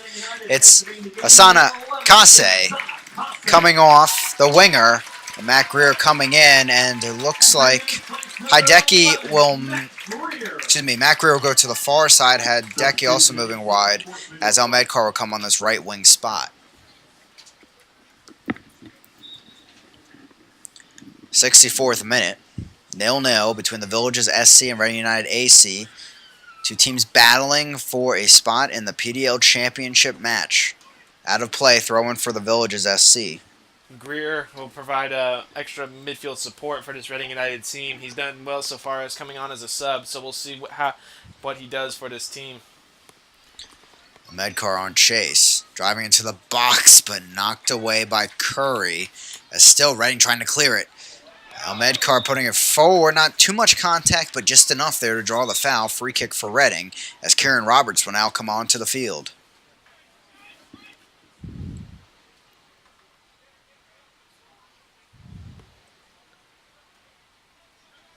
Substitution for Reading United, exiting the game. Corey Bennett comes out of the match as Kieran Roberts comes in. The Radford for Radford change. And we talked about this at the half as potential subs. Kieran Roberts offers a lot of muscle up top along with that speed.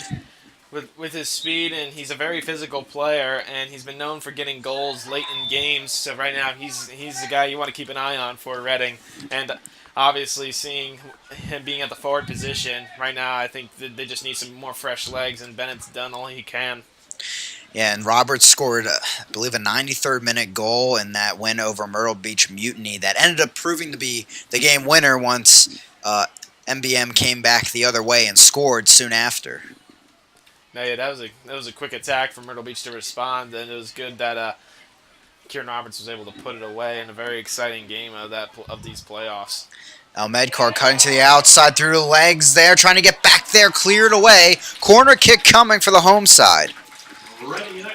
Fourth of the match. And you can see what I believe Medcar, he switched sides again, and right there you can see that Alan McCann was reading what was going on the field, and he just made the wise decision, and now Reading gets a corner out of it. Chance here in the 66th. Still 0-0. Ball sent in far post. Couple heads get to it on the far side. Now this might be a Reading United throw, and indeed it is. On the far side of the field near the corner flag. As I believe it was Conte who was the head that almost got on it, just a little short and just couldn't get past that defender. Malloy to Zandy. They have it out wide. Serviced in, but no one there. It does fall to Medcar though. Flicks up under it. Still finding no Reading players. Greer trying to get to that one, but he loses it back to the Villages SC. They'll attack downfield, but the ball rolls out of play for a throw-in. Malloy. Over the top. Roberts there. Couldn't get to it. Cleared away by Gallo.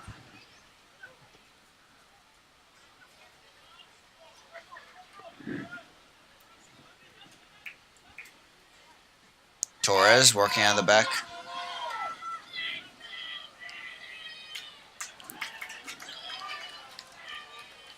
Gallo out wide on the far side.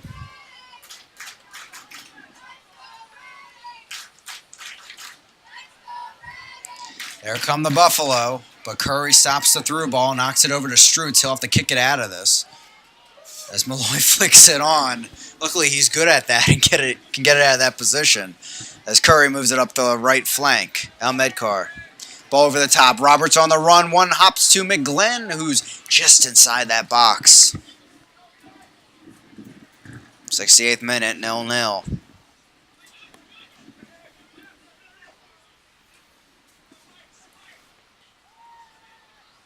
Falls through to Conte. He'll knock it over to Miller.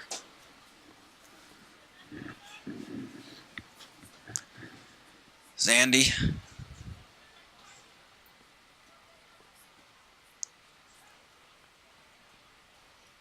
Zandy still moves it out wide. McCartney loses it. I'll get right back on it. There'll be a deflection, 69th minute. Deflected there, right back to the Villages SC. Work through the midfield. Slid away. Here's Medcar. Roberts trying to line up a run, but instead the forward loses it. Lining up to potentially come in shortly, another sub here for the Villages SC will be Brandon Bartle, the junior at the University of Pennsylvania, part of the Orlando City Developmental Academy, along with his brother Dylan Bartle.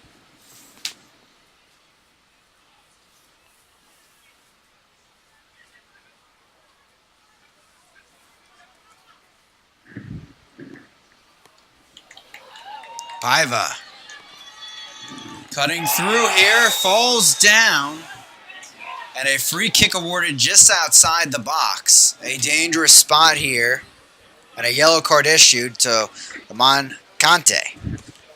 Well, you can see right there, you can clearly see Conte extending his arm, and that was probably, Paiva could have sold it a bit, but obviously the ref just want obviously right near the box, you want to make the right decisions, and obviously a decision right there could change the game. But right now, this is a dangerous free kick, especially now. This is probably the best free kick chance for the Village SC. Beautiful opportunity here for the away side. 70th minute, 0-0. We've seen a few key set pieces in this second half. Just add this to the list as Gabriel Cabral stands over the ball. Four-man wall for Reading United AC. Strutz stands at the ready. Ball sent in a low one and a one-hop. Bit gentle there for Strutz, and Reading saves off the attack. Well, right there, the free kick. He found the pocket in the wall. There was a little gap between the three guys, and then I believe it was Roberts on the end. So, thankfully, that Strutz was able to find it right there and was able just to eat it up. But obviously, chances like that are very dangerous, especially when they go through the wall. Ball sent over. Roberts on the run, but Gallo helps it along over to McGlynn. 71st minute.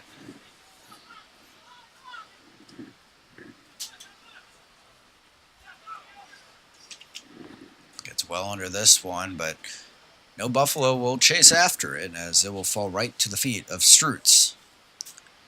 So Brandon Bartle was getting set to come in. He's put back up on his penny and now getting a drink of water, so I guess he's not coming in the next few moments. And maybe some tactics changing after the last series of possession.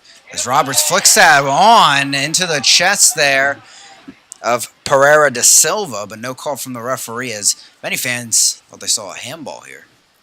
Well, with that last substitution, maybe the Village SC, they wanted to get a quick sub in that free kick because they probably saw something, but they were unable to get it, but now strategy changes for them. Next player on for Reading will be Gilly Wasser, the Elizabethtown College forward. Notable sub throughout the season for Reading United, coming on and logging over 600 minutes in 15 appearances. Knocked down, settled for Paiva. Nice ball on, good idea, but a bit too heavy on it as Miller will send it up the field. Greer knocks it out wide to McCartney. 72nd minute. Hey, Gilly Wasser known for his fresh legs, and right now that's one thing that both of these teams could use and could make the difference. Ball knocks away there to the back line of the Villages SC. Torres. Dangerous challenge there, but no contact. Paiva to the outside. Isaac Curry on the run. Ball sent across, but settled well by Conte. Malloy gets the deflection out of play, throwing for Reading United, and they will have a substitution here. As I mentioned, Wasso coming in, who has 1 goal, 2 assists this season. An NSCAA All-American, 2-time All-American, I should say, in NCAA Division III soccer. Player is down inside the box outside Strutz. That's Felipe Antonio while the substitution occurs. And it's El Medcar that comes out. So 2 wing players off so far for Reading United, and Wasso will take one of those wing positions, as he usually does. Trainer will come on here for Antonio. A lot happening there. No, yeah, I mean, we see the substitution, all of a sudden we see Antonio down in the box. Yeah. Maybe it may have came from a foul earlier on in this game. And then, of course, Antonio definitely applying pressure for this Village SC team. Right now, if you're the Village SC are just hoping that he could still stay in this game, but at least now both of these players can get at least some hydration to at least get them some boost back in these final 17 minutes. Antonio limping a bit, and he'll go off towards the end line, the Reading side. As you mentioned, Noah, both teams taking an opportunity for a water break in the 74th minute.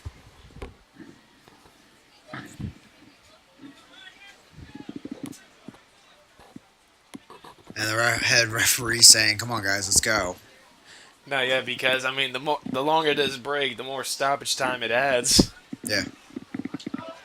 Curry will take the throw in as we'll check on their forward at the top of the formation. For now, Villages SC down to 10 men. As Reading at full power will move up the field.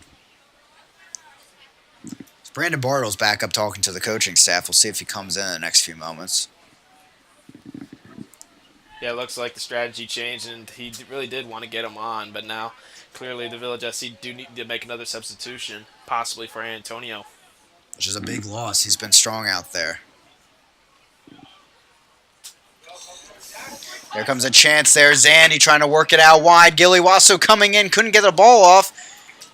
What's the call? It is a goal kick in the end, as ruled by the assistant referee on the near side. Coming for Villages SC. Here's that substitution coming on. Brandon Bartle coming into the game as the day has ended for Felipe Antonio. At this point, it's probably a good idea, seeing how he was down on the field, and just in case they make it to the next round, they really don't want to press him anymore, so they could at least have him in the next round. But then on that last opportunity, Zandy, he made a good decision. Instead of going to the inside, he tried to find open space because, as we've mentioned, these white shirts just keep packing back into the defense, but it didn't work out that time. Play pauses, and it's going to be a throw in there for Reading United on the far side. It looks like he called it out of bounds, and Village SC are not happy with that one.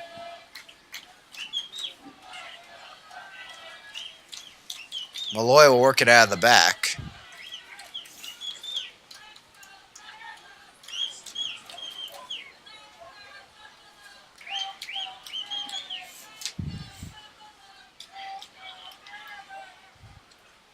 Conte over to Malloy. Sends it forward. Greer trying to knock it on, out of play, and it's going to go back to the Buffalo. 77th minute, still deadlocked 0-0. Of course, we'll have extra time if this stays knotted at 0.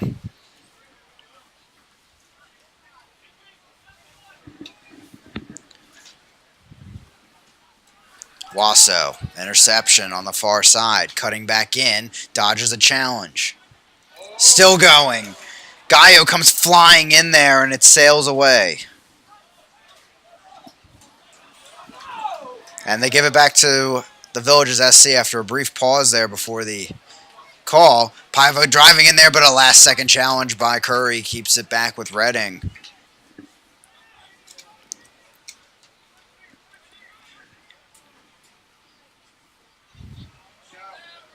Zandy keeps possession. Over to Greer, near side. Dartmouth midfielder looking ahead. Threw ball up. Here comes Kieran Roberts. Big South attacking player of the year. Draws a throw in.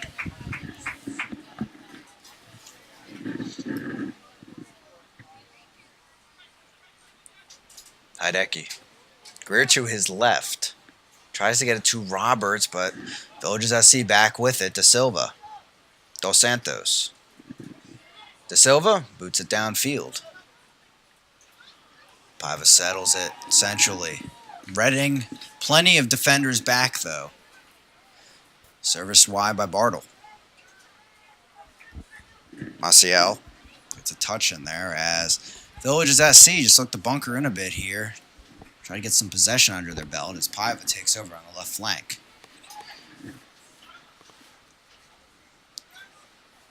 Torres. Back through to De Silva. Now, Paiva. Through ball up ahead. Paiva will beat Curry to the spot. Deflected. Bouncing around still. Still floating around. Across into the box. Shot coming! And saved in the end by Strutz. What a dive! Corner kick coming for the Villages SC, and that will wake up this crowd. Well, that was the best shot of this game, but then... And then before that shot, the best save went to McGlynn until Strutz just made that one. A great diving save, making a reach and keeping Reading United in this game. 2 big dives to remember in this game.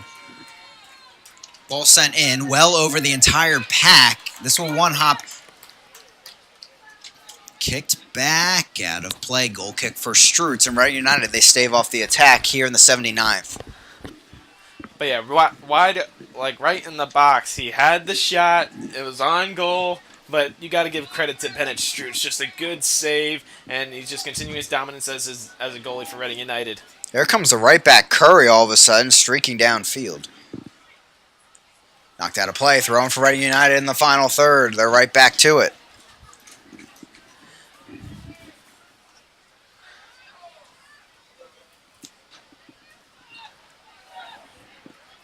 Malloy gets under this one, but sails just wide of the top right corner. Goal kick for McGlynn and the Buffalo. Well, at least Aaron Malloy decided to give us the Malloy shot in this game. But I mean, Took a chance. he took a chance, and it was good. I mean, he was able to get it past the goalie, but just a little too far to the right.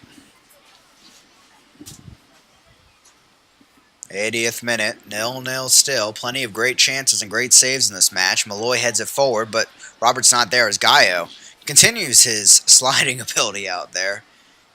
His great accuracy in that category. Yeah, he's diving all over the place. Torres out of the back.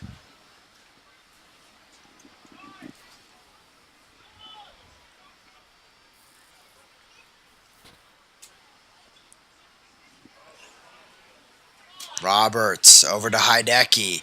Not much help other than that, though, as Hideki takes a tumble. And they're back here. The Villagers SC still have some numbers forward. Ball sent over the top. A one-hop knocked away in the end by Conte. Great stop by him. Or would have been a good angled shot there. Pretty good for Paiva. Well, right there, they were able to get open space. And then, of course, Paiva, he's been able to get around defenders. Especially, there were two Reading United players right there. So, honestly, Reading United was at least... I should be thankful enough that opportunity wasn't as dangerous as it was. Substitution coming in for Reading United. It's the Penn State midfielder, Pierre Reedy. 1 assist this season. He's only played really second half of the season, recovering from a season-ending injury with the Nittany Lions last fall. Hideki will make way for Reedy. Well, Felipe Hideki has shown that he's done all he can do. I mean, he, of course, struggled in this game, but now Pierre Reedy gets to come on and provide some more offensive ability for this attack. Disputed throw in there, but it will stay with the Buffalo. Out again off of Malloy. So really the entire offensive contingent for Reading United new out there. As we move deep into the second half, 82nd minute, still deadlocked at 0-0. Ball sent in, one hops out of play. Goal kick coming for Strutz and Reading United. Kind of expected a stalemate here tonight with these defenses being stronger in the regular season, and boy, we got a lot of great soccer out there, really. Well, right now, I mean, as we mentioned, I mean, the offense was starting to come out swinging, but now it's really become a defensive battle as we now enter the final 7 minutes of this game. And obviously, Reading are making the substitutions, and they're just, right now, each team is like one step away from getting a goal.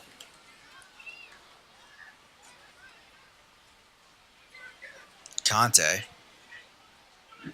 Swing it back over to Miller.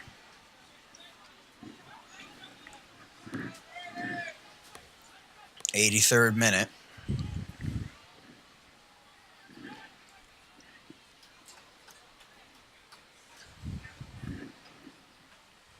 Reedy. Curry making a run. Almost had a good chance at a through ball, but couldn't connect. As this is sent back towards the sideline, throw in for Reading United. Curry will take it.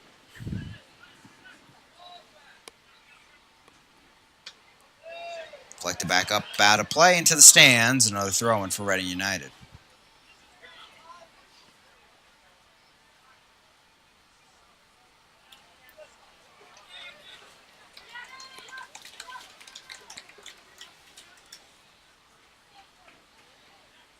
Out of play.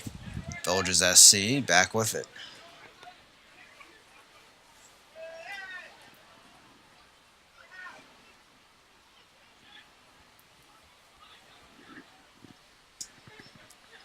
Out of play, back to Reading United.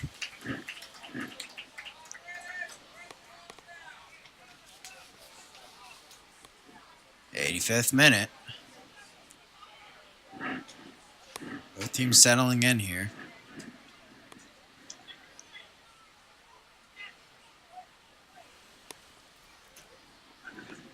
Roberts flicks it on. Here comes Reedy. But only Greer in the box. Wasso coming in with a run too. Sent across, deflected up, but out of there. Roberts trying to settle it. Can't get there. Player goes down. Not much of a high boot there, though, as it's cut back by Reedy and deflected upfield. It's a good chance and a great cross, but they're just right at the feet of a defender. Villages SC right back with it in Reading territory.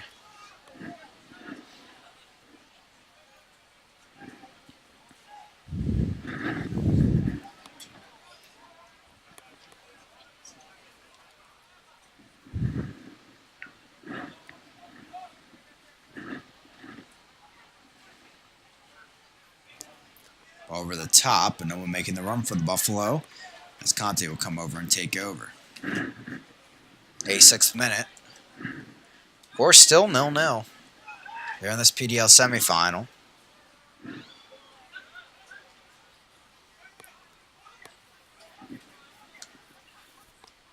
Miller, far side.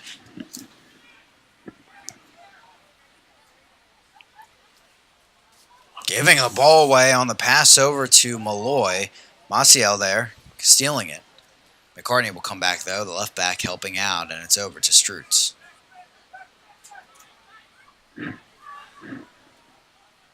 Wasso. They haven't been able to find him much room to work with since he came on. He'll run forward here. Ball driven downfield and back to the Buffalo. Foul called and a free kick awarded to Villages SC. Referee will have a brief word with Wasso. No card awarded, as the free kick will come. Pace really slowing down these last 3 minutes as Reading getting back a lot of possession. Reading definitely gotten a lot of the possession, of course, in the second half. But right now, I mean, both of these teams are probably just start thinking about what are they going to do once extra time comes, if we end up going to extra time.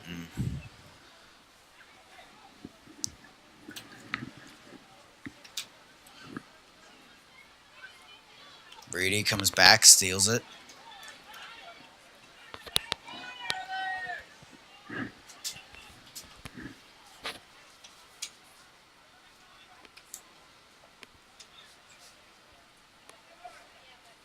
Malloy. Roberts.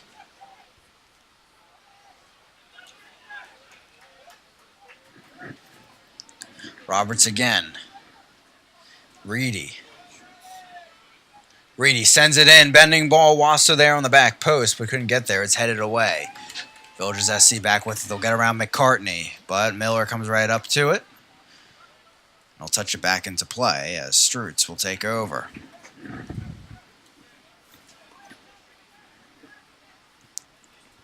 This new contingent of Reading attacking players finding it tough trying to decide who wants to go in the box, who wants to go out wide, cross these balls, and still trying to find that chemistry. I mean, right now they've been able to get something going with Reedy on the near side, and then they've had time with Wasso, but right now Reedy's been able to get a lot of more successful opportunities. Sandy sends the ball out wide. There's McCartney over to Greer, who loses it. Here come the Buffalo. Sliding challenge there.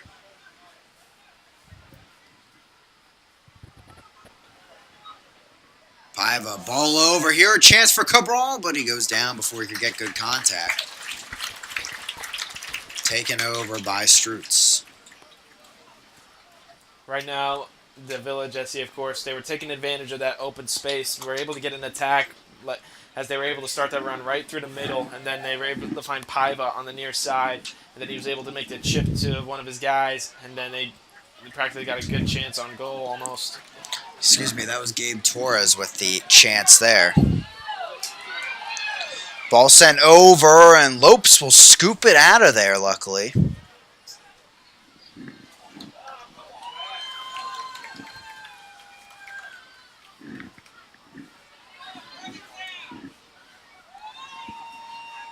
Paiva with the ball over the top, and says to Cabral to get back up.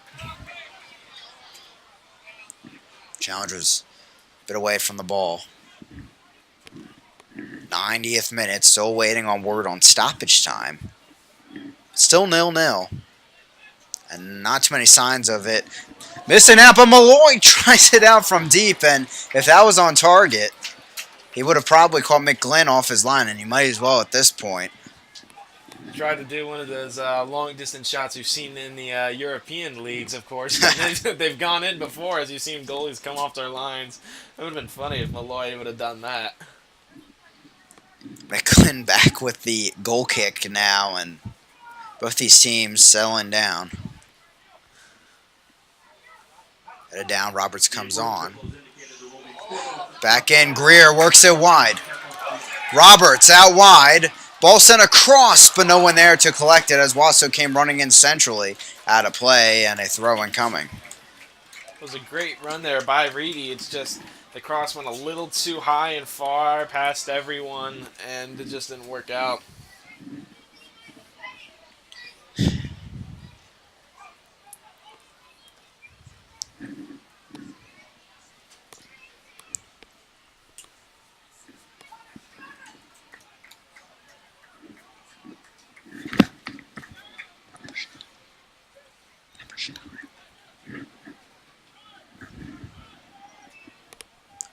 Malloy, near side over to Curry, and stoppage time now.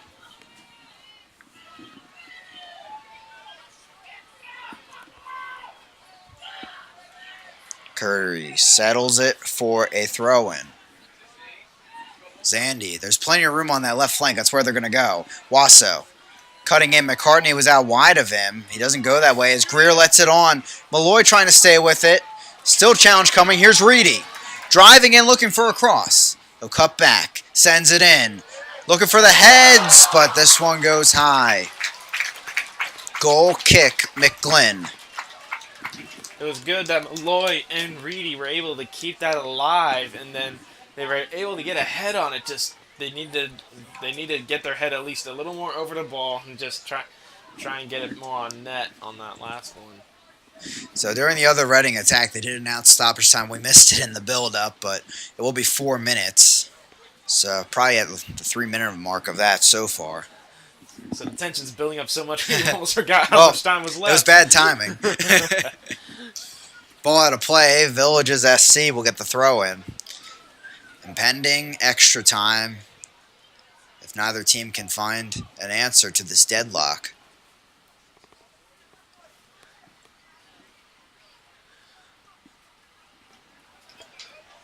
Paiva cutting in, looking for that final chance. Covered well by Reedy. Torres back to Paiva. Over to Torres, and that ball dribble out of play. Goal kick coming for Strutz and Reading United.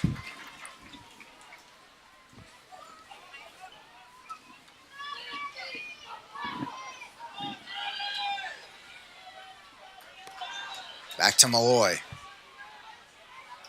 Greer. Over the top. Roberts having one final run. Cuts in. Barrels. Gallo. Finding room. Ball across. Wasso there. Hits it down, but just wide on the far side. Beautiful build-up, but nothing to show for it. Almost. So many opportunities right now for Reading, and they have not been able to capitalize on them. That one, I mean, they were able to get a head on it, and I mean, that was a great opportunity. They just need to get it more on net. They were able to get the cross. They were able to get it right at the man.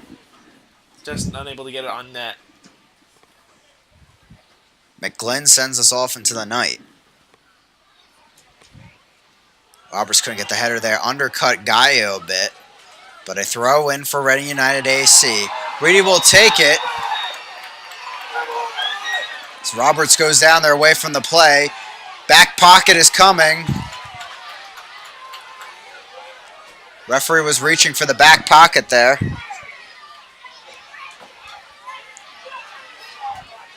As the referees try to break things up here, Alan McCann tries to get the Reading bench back in their place. Referee wants to give a card here, but is trying to get Villages SC players to move. Roberts still down, but is sitting up. And there's the red card. A player sent off for Villages SC. Still 0-0 on the scoreboard, but that'll have effects into extra time, as it is Gallo, who has been superb at the center back spot, who has been sent off. A red card has been given to the Villages number 31, Van Dyke Gallo. Villages will play a man down for the remainder of the match. And right now for the Village SC, you gotta be frustrated. I mean, not only did you get a foul right there in the final minutes, but now you get the play with 10 men. And right now everything is just going wrong, especially in these final minutes. And the Villages SC coaching staff coming over to help out the situation.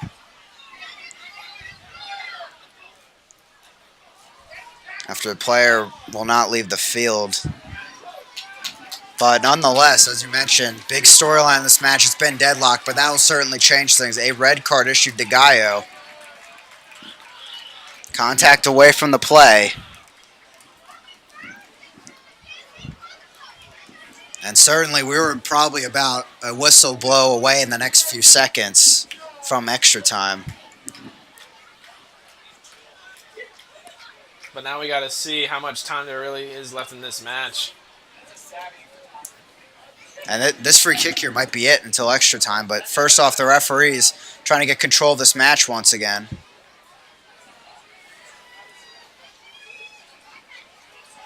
But that was good officiating, too, from the point of view of the referee, head official in the middle of the field, did not see what happened. But the assistant referee was nearby. He got the report from him, and well, obviously, the red card was issued. That's why all eyes have got to be on it, especially since the sideline referee that was definitely watching, and of course now the ref giving the red card. So it will be 11 v 10 for the rest of this match to decide a berth into the PDL championship match. And right now, maybe one final kick here, at least for regular time. McCartney stands over it with Malloy in front of him. Ball sent in, Bender ball, one hop there, and handled well by McGlynn. And there is the final whistle, regular time. We're headed to extra time here on the Reading United YouTube channel. 0-0, 11 v 10 men. Well, as we go now into extra time, we'll see what happens now. But right now, the Village SC, their plans completely changed now that they will have to go into this extra time without an extra guy. Or at least, there'll be a man down. That's what I meant. And arguably one of the best defenders on the field here tonight. Gallo has been great putting out fires as the referees also look to get control of the game. We'll take a quick break here on the Reading United YouTube channel. Reminder, this is not golden goal. It's like MLS, USL, professional soccer that will decide things. Noah and I will be back with you in just a few moments. If you're still hungry, the concession stand is still open. With beverages and strawberry shortcake available.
Welcome back here in Gursky Stadium. I'm Chris Pekovic, alongside me Noah Pegler. Extra time of soccer coming, 0-0 at the end of regulation, but final few moments of regulation really maybe will define this game. Two big saves during the game, but the red card issued to Gallo, who has been one of the better players here, center backs out on the field.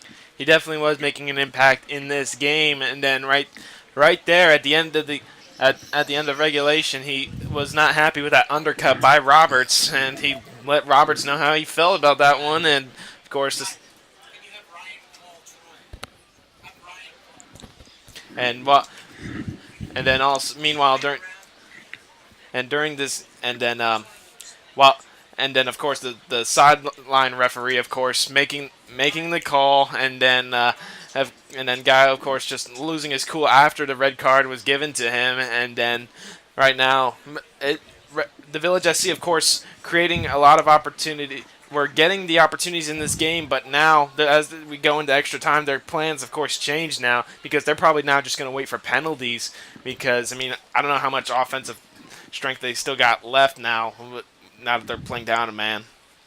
Yeah, that'll be the real test. This game was already, as we saw, really slowing down as the pace went on towards that stoppage time, of course.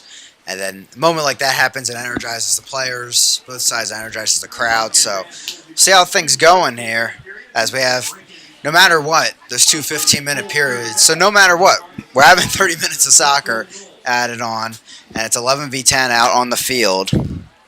And it looks like we will have a last-second substitution coming on prior to fill one of those defensive spots, as it will be now Argola coming in to fill one of those center-back roles. Well, at this point, yeah, you saw before Argola came on. I mean, it was a huge defensive gap. Like, there was nobody back there. But now they're still down 10 men. They're still now down to 10 men. We talked about kind of the second line of attacking players for Reading trying to find their chemistry on the field. They kind of did that in stoppage time. Reading so many opportunities, especially on that last one by Gilly Wasso. Like, the entire crowd must have been frustrated that one did not go in. But at least now Reading could at least know the fact that they sit comfortably in this extra time, knowing that they're at least up a man. Reading back with the ball here, up ahead, trying to find Roberts, but it goes out of play.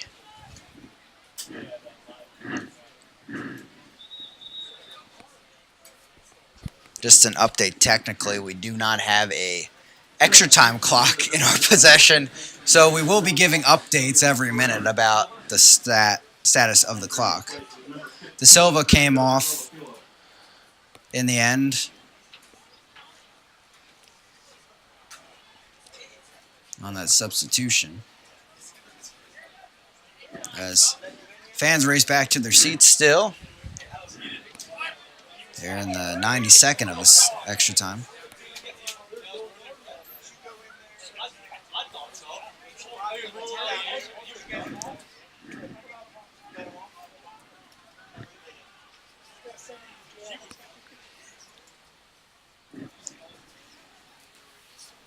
Village SC knocking the ball around, trying to find something here. It's Reading definitely, obviously, with the momentum at this point. A lot of attacking opportunities to end that regulation period. Of course, a lot of new energy on that attacking line. Wasso over to Roberts. Wasso goes down. It's a run from Reading on the right side, but they can't find him. Roberts gets the deflection, and it's a corner kick here. First of the extra time period for Reading United. Zach Zandy. Looking for the cross. Roberts to his right. Roberts will get it. Back out to McCartney.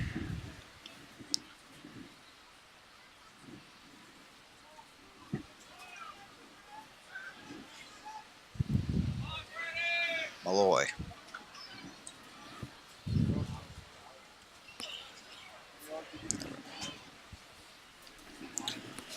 Up ahead into the box. And a foul the other way on Reedy. It will be a free kick for the Villages SC.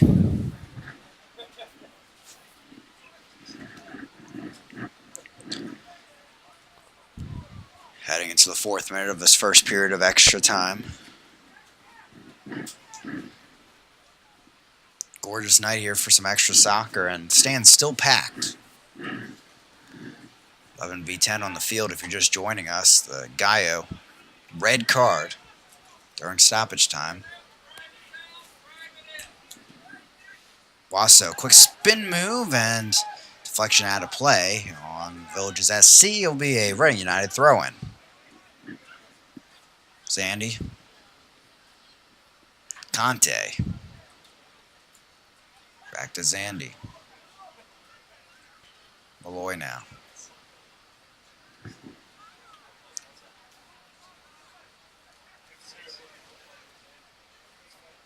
Miller stepping up into a void there. Lines into this one and a diving stop in the end. A light hop into his chest for McGlynn. Well, come on, Miller, of course, trying to get something going in this extra time. It was a good idea to take a shot, just lacking a little bit of power on that one. Yeah, saw that empty space and went after it as the Villages SC tries to get back possession. Reading still holding on to it here into the 5th minute of extra time. Zandy, quick spin move, taken down. Free kick near midfield for Reading United.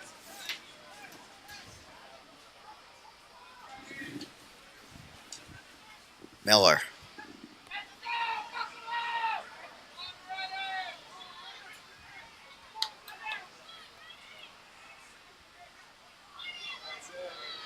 Wasso.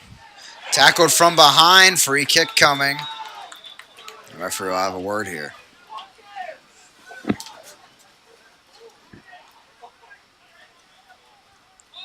Malloy. We paused there. So having a word with Marcial, but not giving him anything. Of course, right now the Village SC, they got to remember to try and keep things under control. I mean, they already lost a guy by losing their cool. Wasso taps it wide. McCartney back over to Malloy here in the 6th minute of extra time. Zandy finding some room. Will line into this one. A one hop just wide of the near post and beyond McGlynn. It's a goal kick for the Villages SC. It's good that right now Reading's getting these shots, but I mean, of course, Miller wasn't able to get enough power on his shot, and then Zandy, of course, was unable to get his on target. They just need to get a little more into the box and just get more of a shot on goal.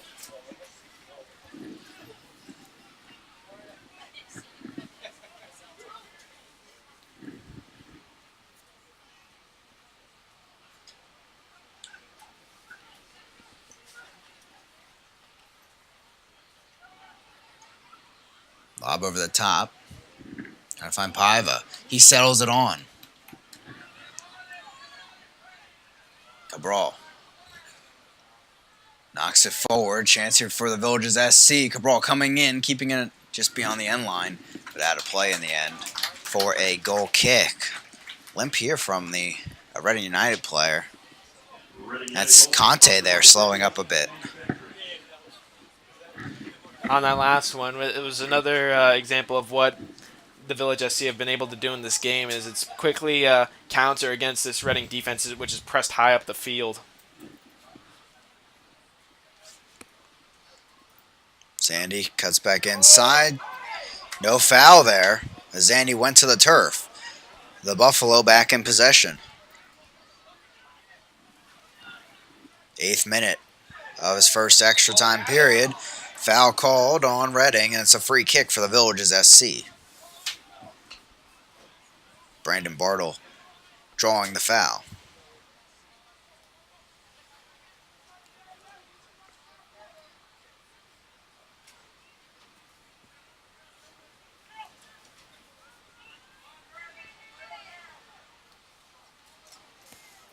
Lopes stands over it.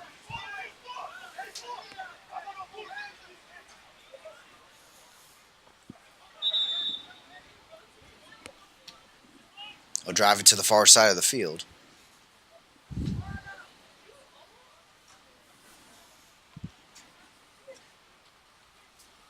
Knocked out of there by Zandy. Out of play. Thrown in the final third for the Villages SC. Down a man, but still looking for that first goal of the game.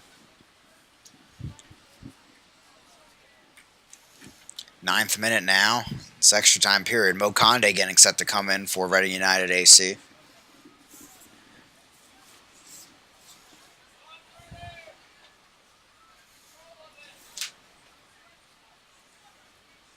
Driven into this one, a hard volley on that one hop, but deflected away. Falls to Malloy. He'll drive under this one. Ball over the top. Roberts waiting there with 2 Buffalo defenders. Reedy. Ball sent in. Roberts on the chase, but that'll roll out of play for a Micklin goal kick. That ball just went a little too far for Roberts. I mean, it was the whole right idea. Just the ball just went a little too far out of the distance for Roberts. So this will be a substitution of the fullbacks here on the wings. McCartney will move to a right back spot, while Isaac Curry makes way for Mo Conde at the left back spot. Isaac Curry, of course, he's done well at this back end of the season, and he did really well in this game. But right now, obviously, some fresh legs are needed on the defense, and that's what Mo Conde is able to provide. A really fast player that can get up the wings as Miller goes down there with the challenge from behind. Free kick for Reading United here in the 10th minute of extra time. Mo Conde playing at FIU, logging 6 appearances this season. That was 7th.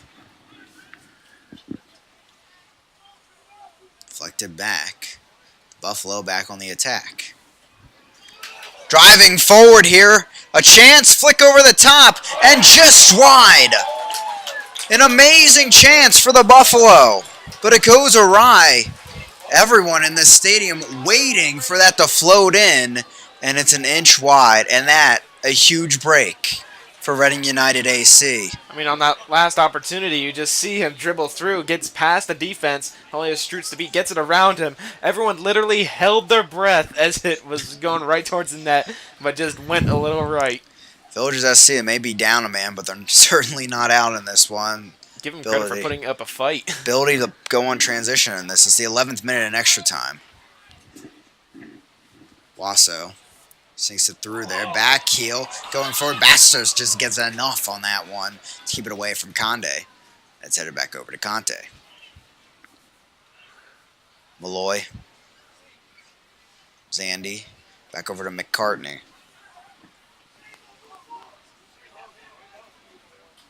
Through ball up ahead. Zandy looking to deliver. Cuts back in, looking for the cross. He gets it in there. Header. Roberts just wide. Wide of the near post. Kieran Roberts. It's a goal kick. Kieran Roberts, of course, wide open in the box. Just cannot get. Was just right in front of the goal and unable to get a good head on that last one. Reading has gotten so many opportunities, and as we've mentioned this season, finishing is one thing they've struggled with, and it's really hurting them tonight. 12th minute of extra time. Malloy settles. Greer. Zandy. Cuts the outside, but couldn't work the fancy footwork. Still with a chance at a cross, though, and he'll knock it back over to McCartney. Numbers in the box for Reading. They'll sail this one in there. Driving in is Reedy, the one hop right to McGlynn as he gives a little hop.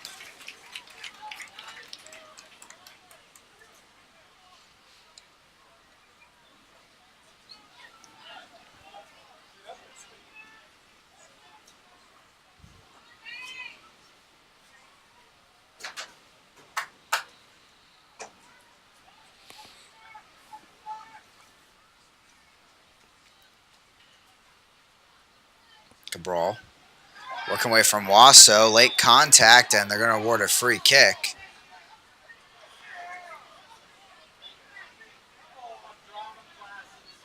Villagers SC wanted to make it kind of even on the field after the red card before, but referee telling everyone to calm down, and he told Wasso just to head back away from the play. And he'll do that. Just try. Right now, just got to be smart in this game. Gave a yellow card to Wasso, and game will continue.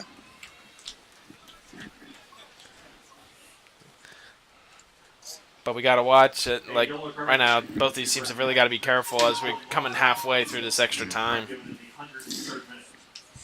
14th minute of this extra time, 103rd minute overall.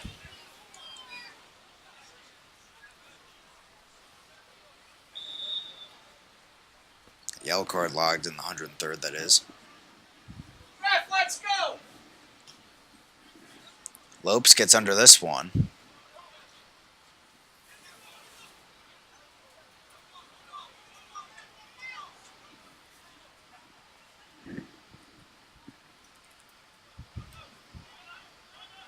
Maciel covered well on the sidelines, deflected out of play, and it's back to Reading United.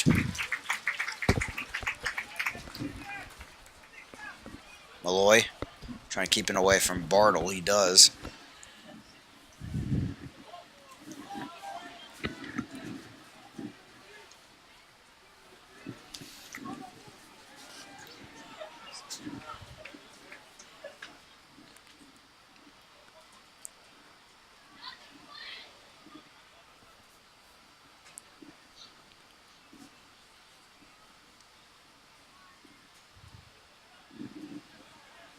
We'll send over back to Strutz here in the 105th minute officially, almost done that first period of extra time.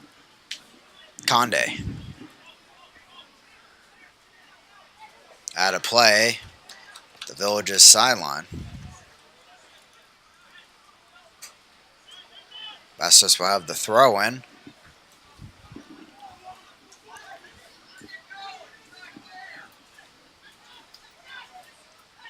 Referee appears at his watch.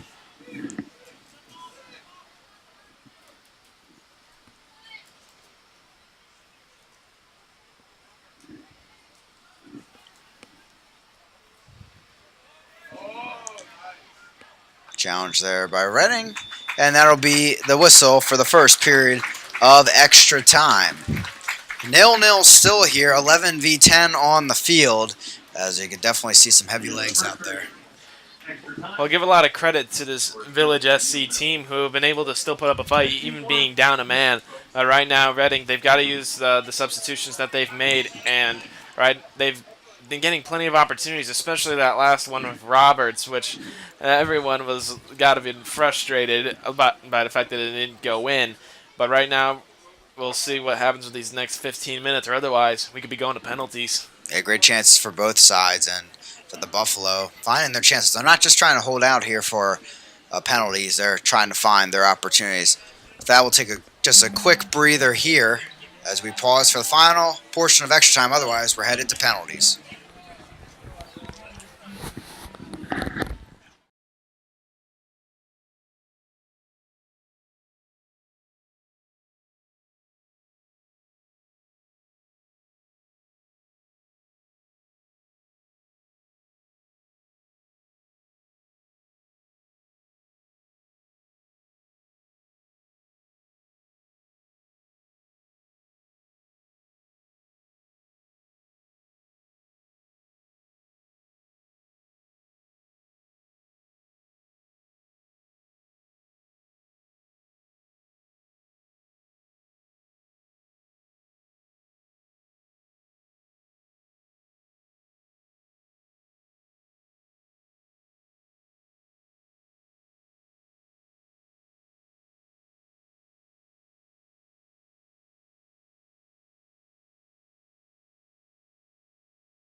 Welcome back here in Nagurski Stadium, and I'm sure anybody watching still has been with us the entire time. Been quite the events here in the second half of this game.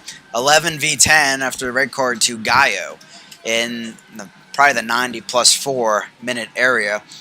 We're into the second period of extra time, still 0-0 And still chances coming from the Villagers SC. This team is not bunkering down waiting for penalties. They're going on the transition, trying for the attack. It's been mostly Reading United possession, though, in this extra time period. Give a lot of credit, of course, to this team for the Village SC for coming out swinging, and then they during this game they're just coming out swinging, but they haven't been able to get one on goal.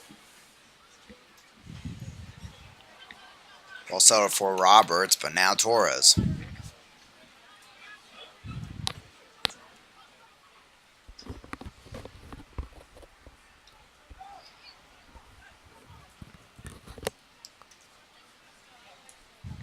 Mokande coming on recently. He's really the new player on the field in this game, with substitutions coming on at the end of the second half. Ball out of play. Villagers SC with a throw in there in Reading territory.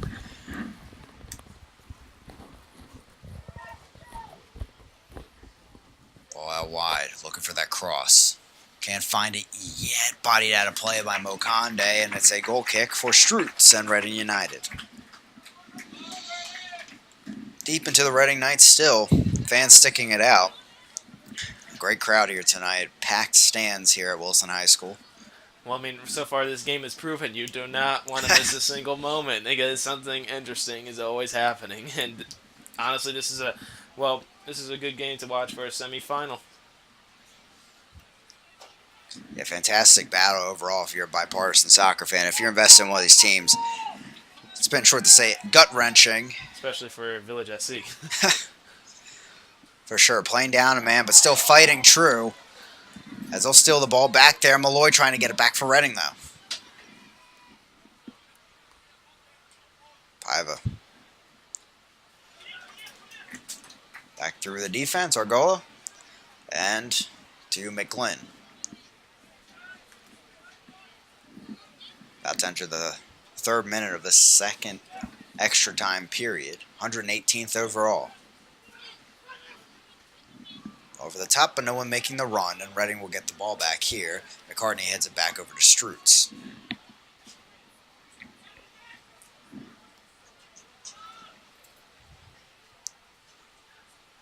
Getting going on right now, Calgary Foothills FC and FC Chicago United battling it out in that second PDL semifinal. Winner of that one, of course, will face the winner of this one at a site to be determined next Saturday.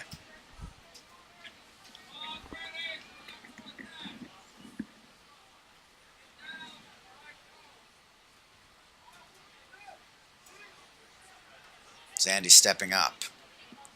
Ball ahead. Reedy losing it there.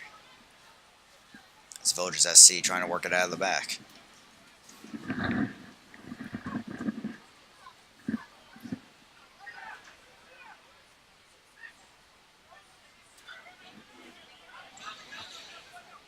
Nineteenth minute of this extra time period.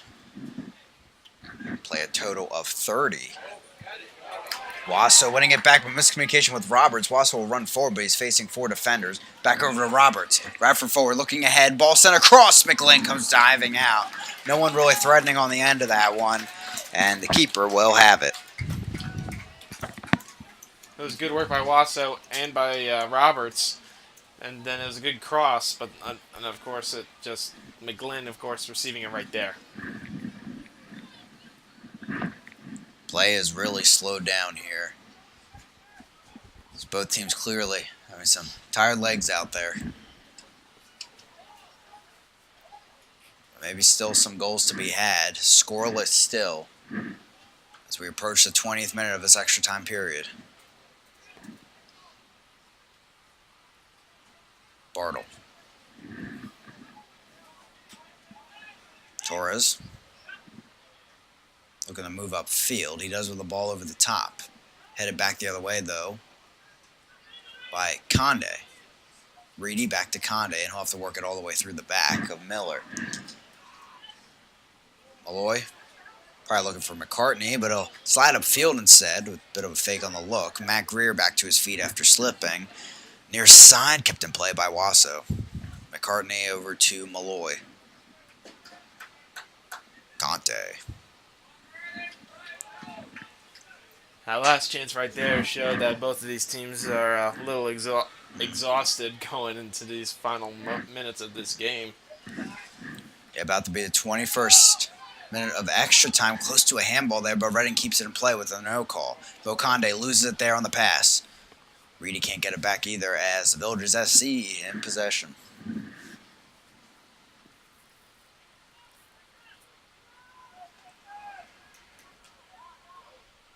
Roberts holding the ball up for Reedy, tackled.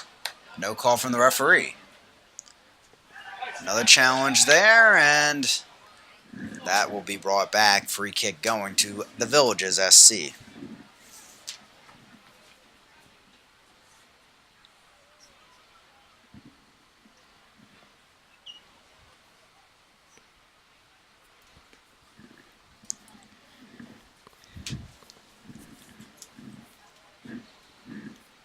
Just about 9 minutes from penalties, potentially. Still scoreless tonight. Reading United scored 6 goals in the Eastern Conference playoffs, have not been able to find a tally tonight. The referee going to give a yellow card here for time wasting.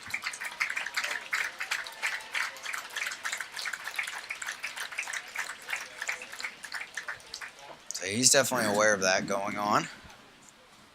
We've seen the cards come out in the second half, an extra time period.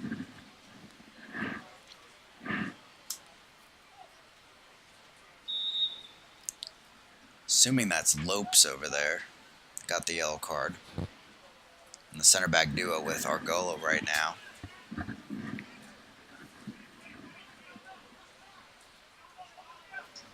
Ball over the top. Run had by Torres, but can't find the end of that one as it settles to Strutz.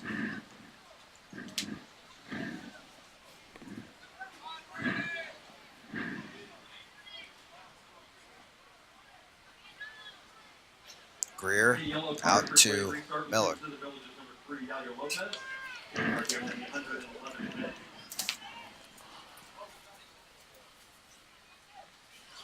Roberts through to Wasso. Back to Roberts, looking for a chance, cuts to the outside towards the end line, back across frame. Malloy there, deflected away. Sandy, a second chance, deflected again. Headaway still rallying around. Roberts back on it. Chances flowing for Reading. Flicked over the top. Wasso looking for the cross. Numbers in there. Ball over the top on the back end. Save in the end. It's McGlynn. What a stop. Multiple headers for United. Can't find the back end. And the goalkeeper will get a hug from his defenders after that one. It's still 0-0. Right now, Reading got plenty of opportunities. I mean, shots by Malloy, and then by Zandy, and then that last one. It was a great save by McGlynn. And right now, give a lot of credit for the Village SC staying in this game. We had some stale play last few minutes, but I'll wake up the fans. Great stops all through the night from McGlynn. Hasn't been consistent attack throughout, but he's been awake when he's needed to be. Woke up the entire crowd, and then, of course, broke the hearts of the fans as they were just frustrated with all of it. Reading United, at least, they're getting some confidence here, moving the ball. They're in possession. We'll see how this one will finish. 24th minute of extra time. Just under 6 minutes to go until penalties. The Buffalo back with it.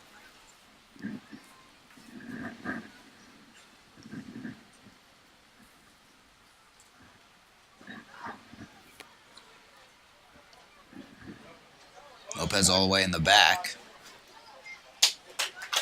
Out of play, and it'll be a throw-in. Sent in, and it's a goal! Kieran Roberts off the bench. Makes the one count.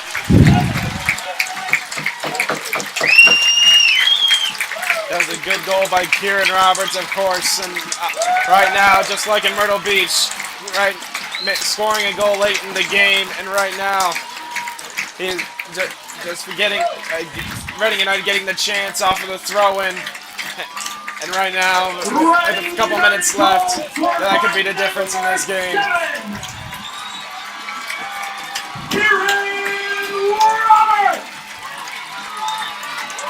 Came out of nowhere off of that throw-in. But now, 26 minute now of extra time. That's his 7th goal of the season, probably the biggest, one of the biggest in Reading United history. But they can't take their foot off the gas pedal. There's still 5 minutes, and this Village SC team has proven they've got something left in the tank. 1-0 Reading United, breaking the stalemate, and a throw-in here for the home side. They're getting set to bring on another sub with that goal, and it's going to be Spencer Burkhart as Wasso runs onto this one, trying to work it through. He'll let it go out of play for another throw-in. They'll let the substitution come on as the Seton Hall midfielder comes out. 9th appearance of the season. Has logged 2 goals in his 176 minutes. Zach Sandy getting some rest. Coming off.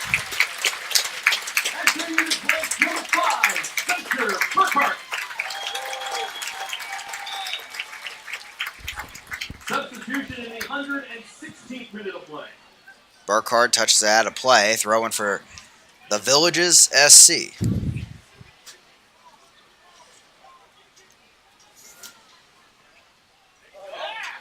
Roberts. Out of play. And a throw-in coming for Reading United, just inside the flag. Actually, a free kick coming just by the flag. Reading United, of course, will take their time for this one.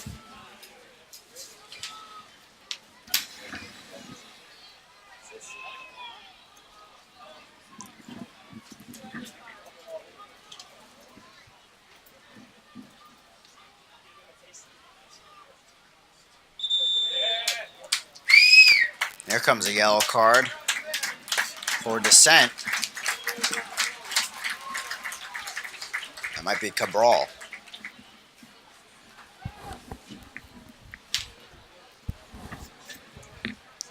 A yellow card has been given to the Villages number 28th minute here of extra time. Yellow card given in the 118th minute. They'll allow the substitution to occur here.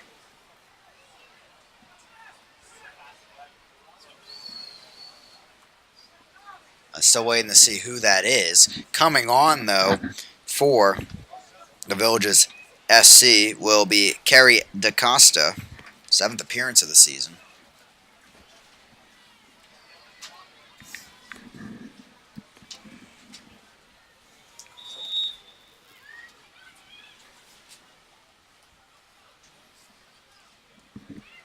Knocked out of play, another Reading United throw-in coming.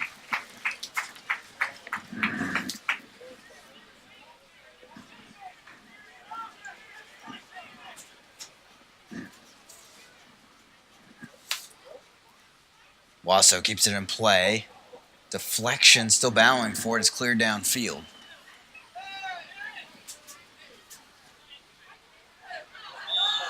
Paiva able to draw the foul from Malloy. It's a free kick there at midfield.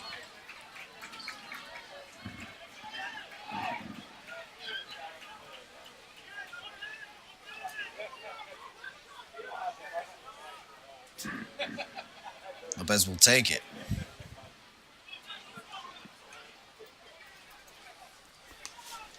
Brawl did come off for that previous substitution. Ball over the top. Malloy gets the header as McCartney will try to keep this in play. He'll boot it downfield. Back all the way to midfield.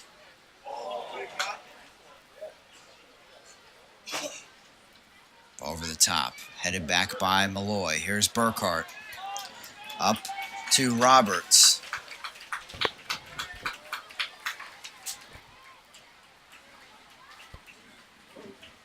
Out of play, and a throw-in for Reading United here in the 30th minute of extra time. 1-0 Reading on the Kieran Roberts goal.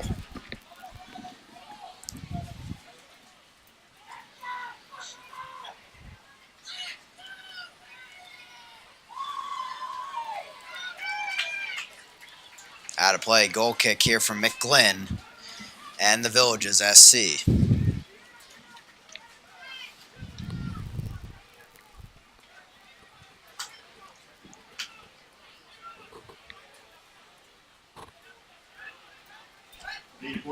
Deep downfield. 2 minutes of stoppage time coming here at Gursky Stadium. Roberts. Run from Burkhardt also. Sends it over. Burkhardt running into the box, but cleared away in the end.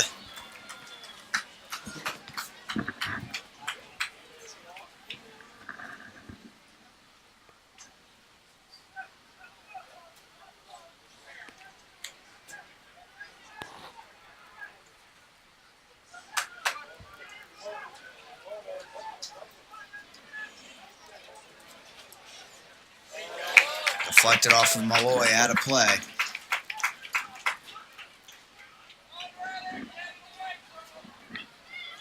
Cleared downfield, stopped by Bastos.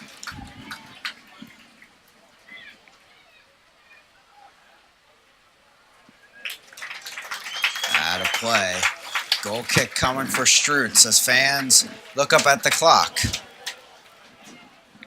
We've hit 30 minutes already, 2 minutes of stoppage time as well.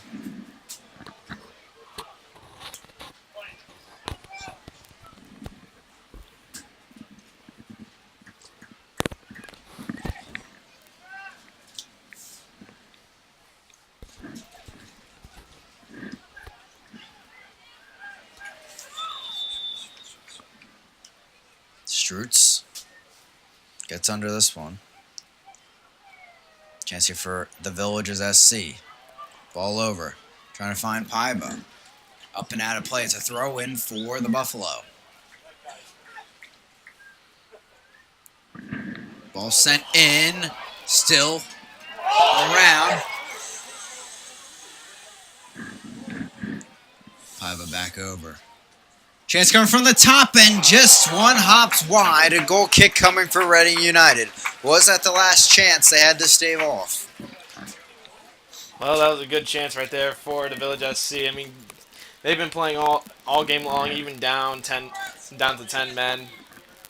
But obviously, that was a close mistake almost there by Reading United, of course, not being able to clear it out in front of Paiva, of course. Yeah. It was definitely a dangerous offensive weapon, but at least the shot went wide of the net.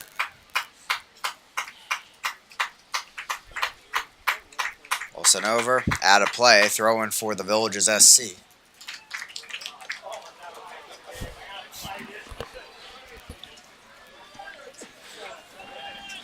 Fans thought the game was over.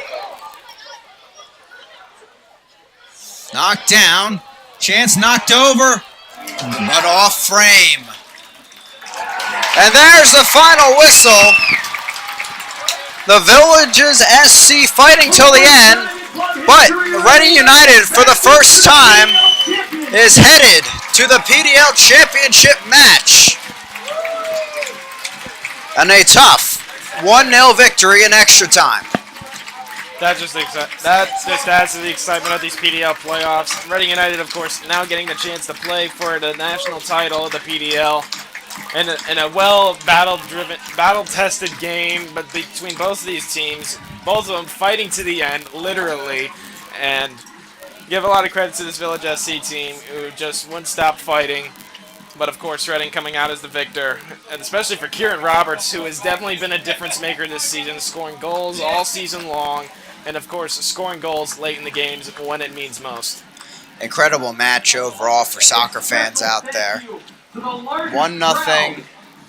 Reading United finishes.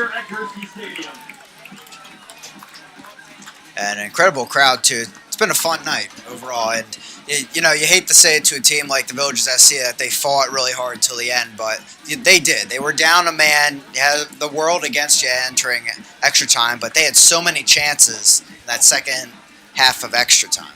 So many chances, and then of course the defense of this Reading United team, and then Bennett Strutz making that one big save earlier back in the second half, of course, being the difference. And then, of course, the major difference, the 10 men. I mean, of course, Gaio losing his cool and just getting sent off right before this extra time. Reading United giving applause to the fans. And you make a good point, Noah. Really, the goalkeepers kept this so tight. 0-0 game. McGlynn had probably 3 saves overall that really were difference makers. Especially that last one, or the one earlier that was Bennett, where he tried to chip it over and he made a nice save. So as we take a look at the stats, finishes 1-0 Reading United AC. And I think the most telling part of that is physicality of this game. Combined there, 32 fouls. Yeah, a lot of fouls between all the teams, and of course all the yellow cards too. Yeah. And then obviously just came down to one goal, and Kieran Roberts was able to put it away. So, Reading moves on. First time in club history they'll be in that championship match, and they'll face either Calgary Foothills FC or FC Chicago United as we look ahead to next Saturday. And Reading team facing adversity again. Still, I'm blinking an eye by the end and getting it done. That location still to be determined as they applaud the fans here. But honestly, imagine if the game is here. I mean, the crowd tonight was great. Imagine the crowd here if the national championship title game is here. But whoever Reading United now plays, they got to get ready for them. And now Alan McCann, who's done really well this season, making the right decisions. And right now, Reading is just continuing the dominance that they've had all year long. Celebratory night for Reading United for Villages SC. They fall here in the national semifinals, but they're only 3 years into their PDL tenure. An incredible moment for them too, getting to this point into extra time with Reading United AC. But as we mentioned earlier, that this was going to be an even matchup because these It teams was. were very. Very similar. Both had good defenses. Both had good goalies. Both had high players that could score goals. And obviously, it came down to the very end. And unfortunately, Village SC, of course, losing because they went down to 10 men right before the extra time. Of course, not sure what that location will be for next Saturday. For now, we'll sign off again for the end of the season, I guess. But Reading United, they continue to fight on. They're one of the final 2 teams here in the PDL in 2018. I'd like to thank our camera operator, Braden Byler, for all the camera shots out there here tonight. Alongside me, Noah Pegler, and our producer behind the scenes, Alan Pegler. I'm Chris McKoviak. Thanks for watching, everyone. We might see you again next Saturday. Nonetheless, Reading United advances with a 1-0 win into the PDL championship match.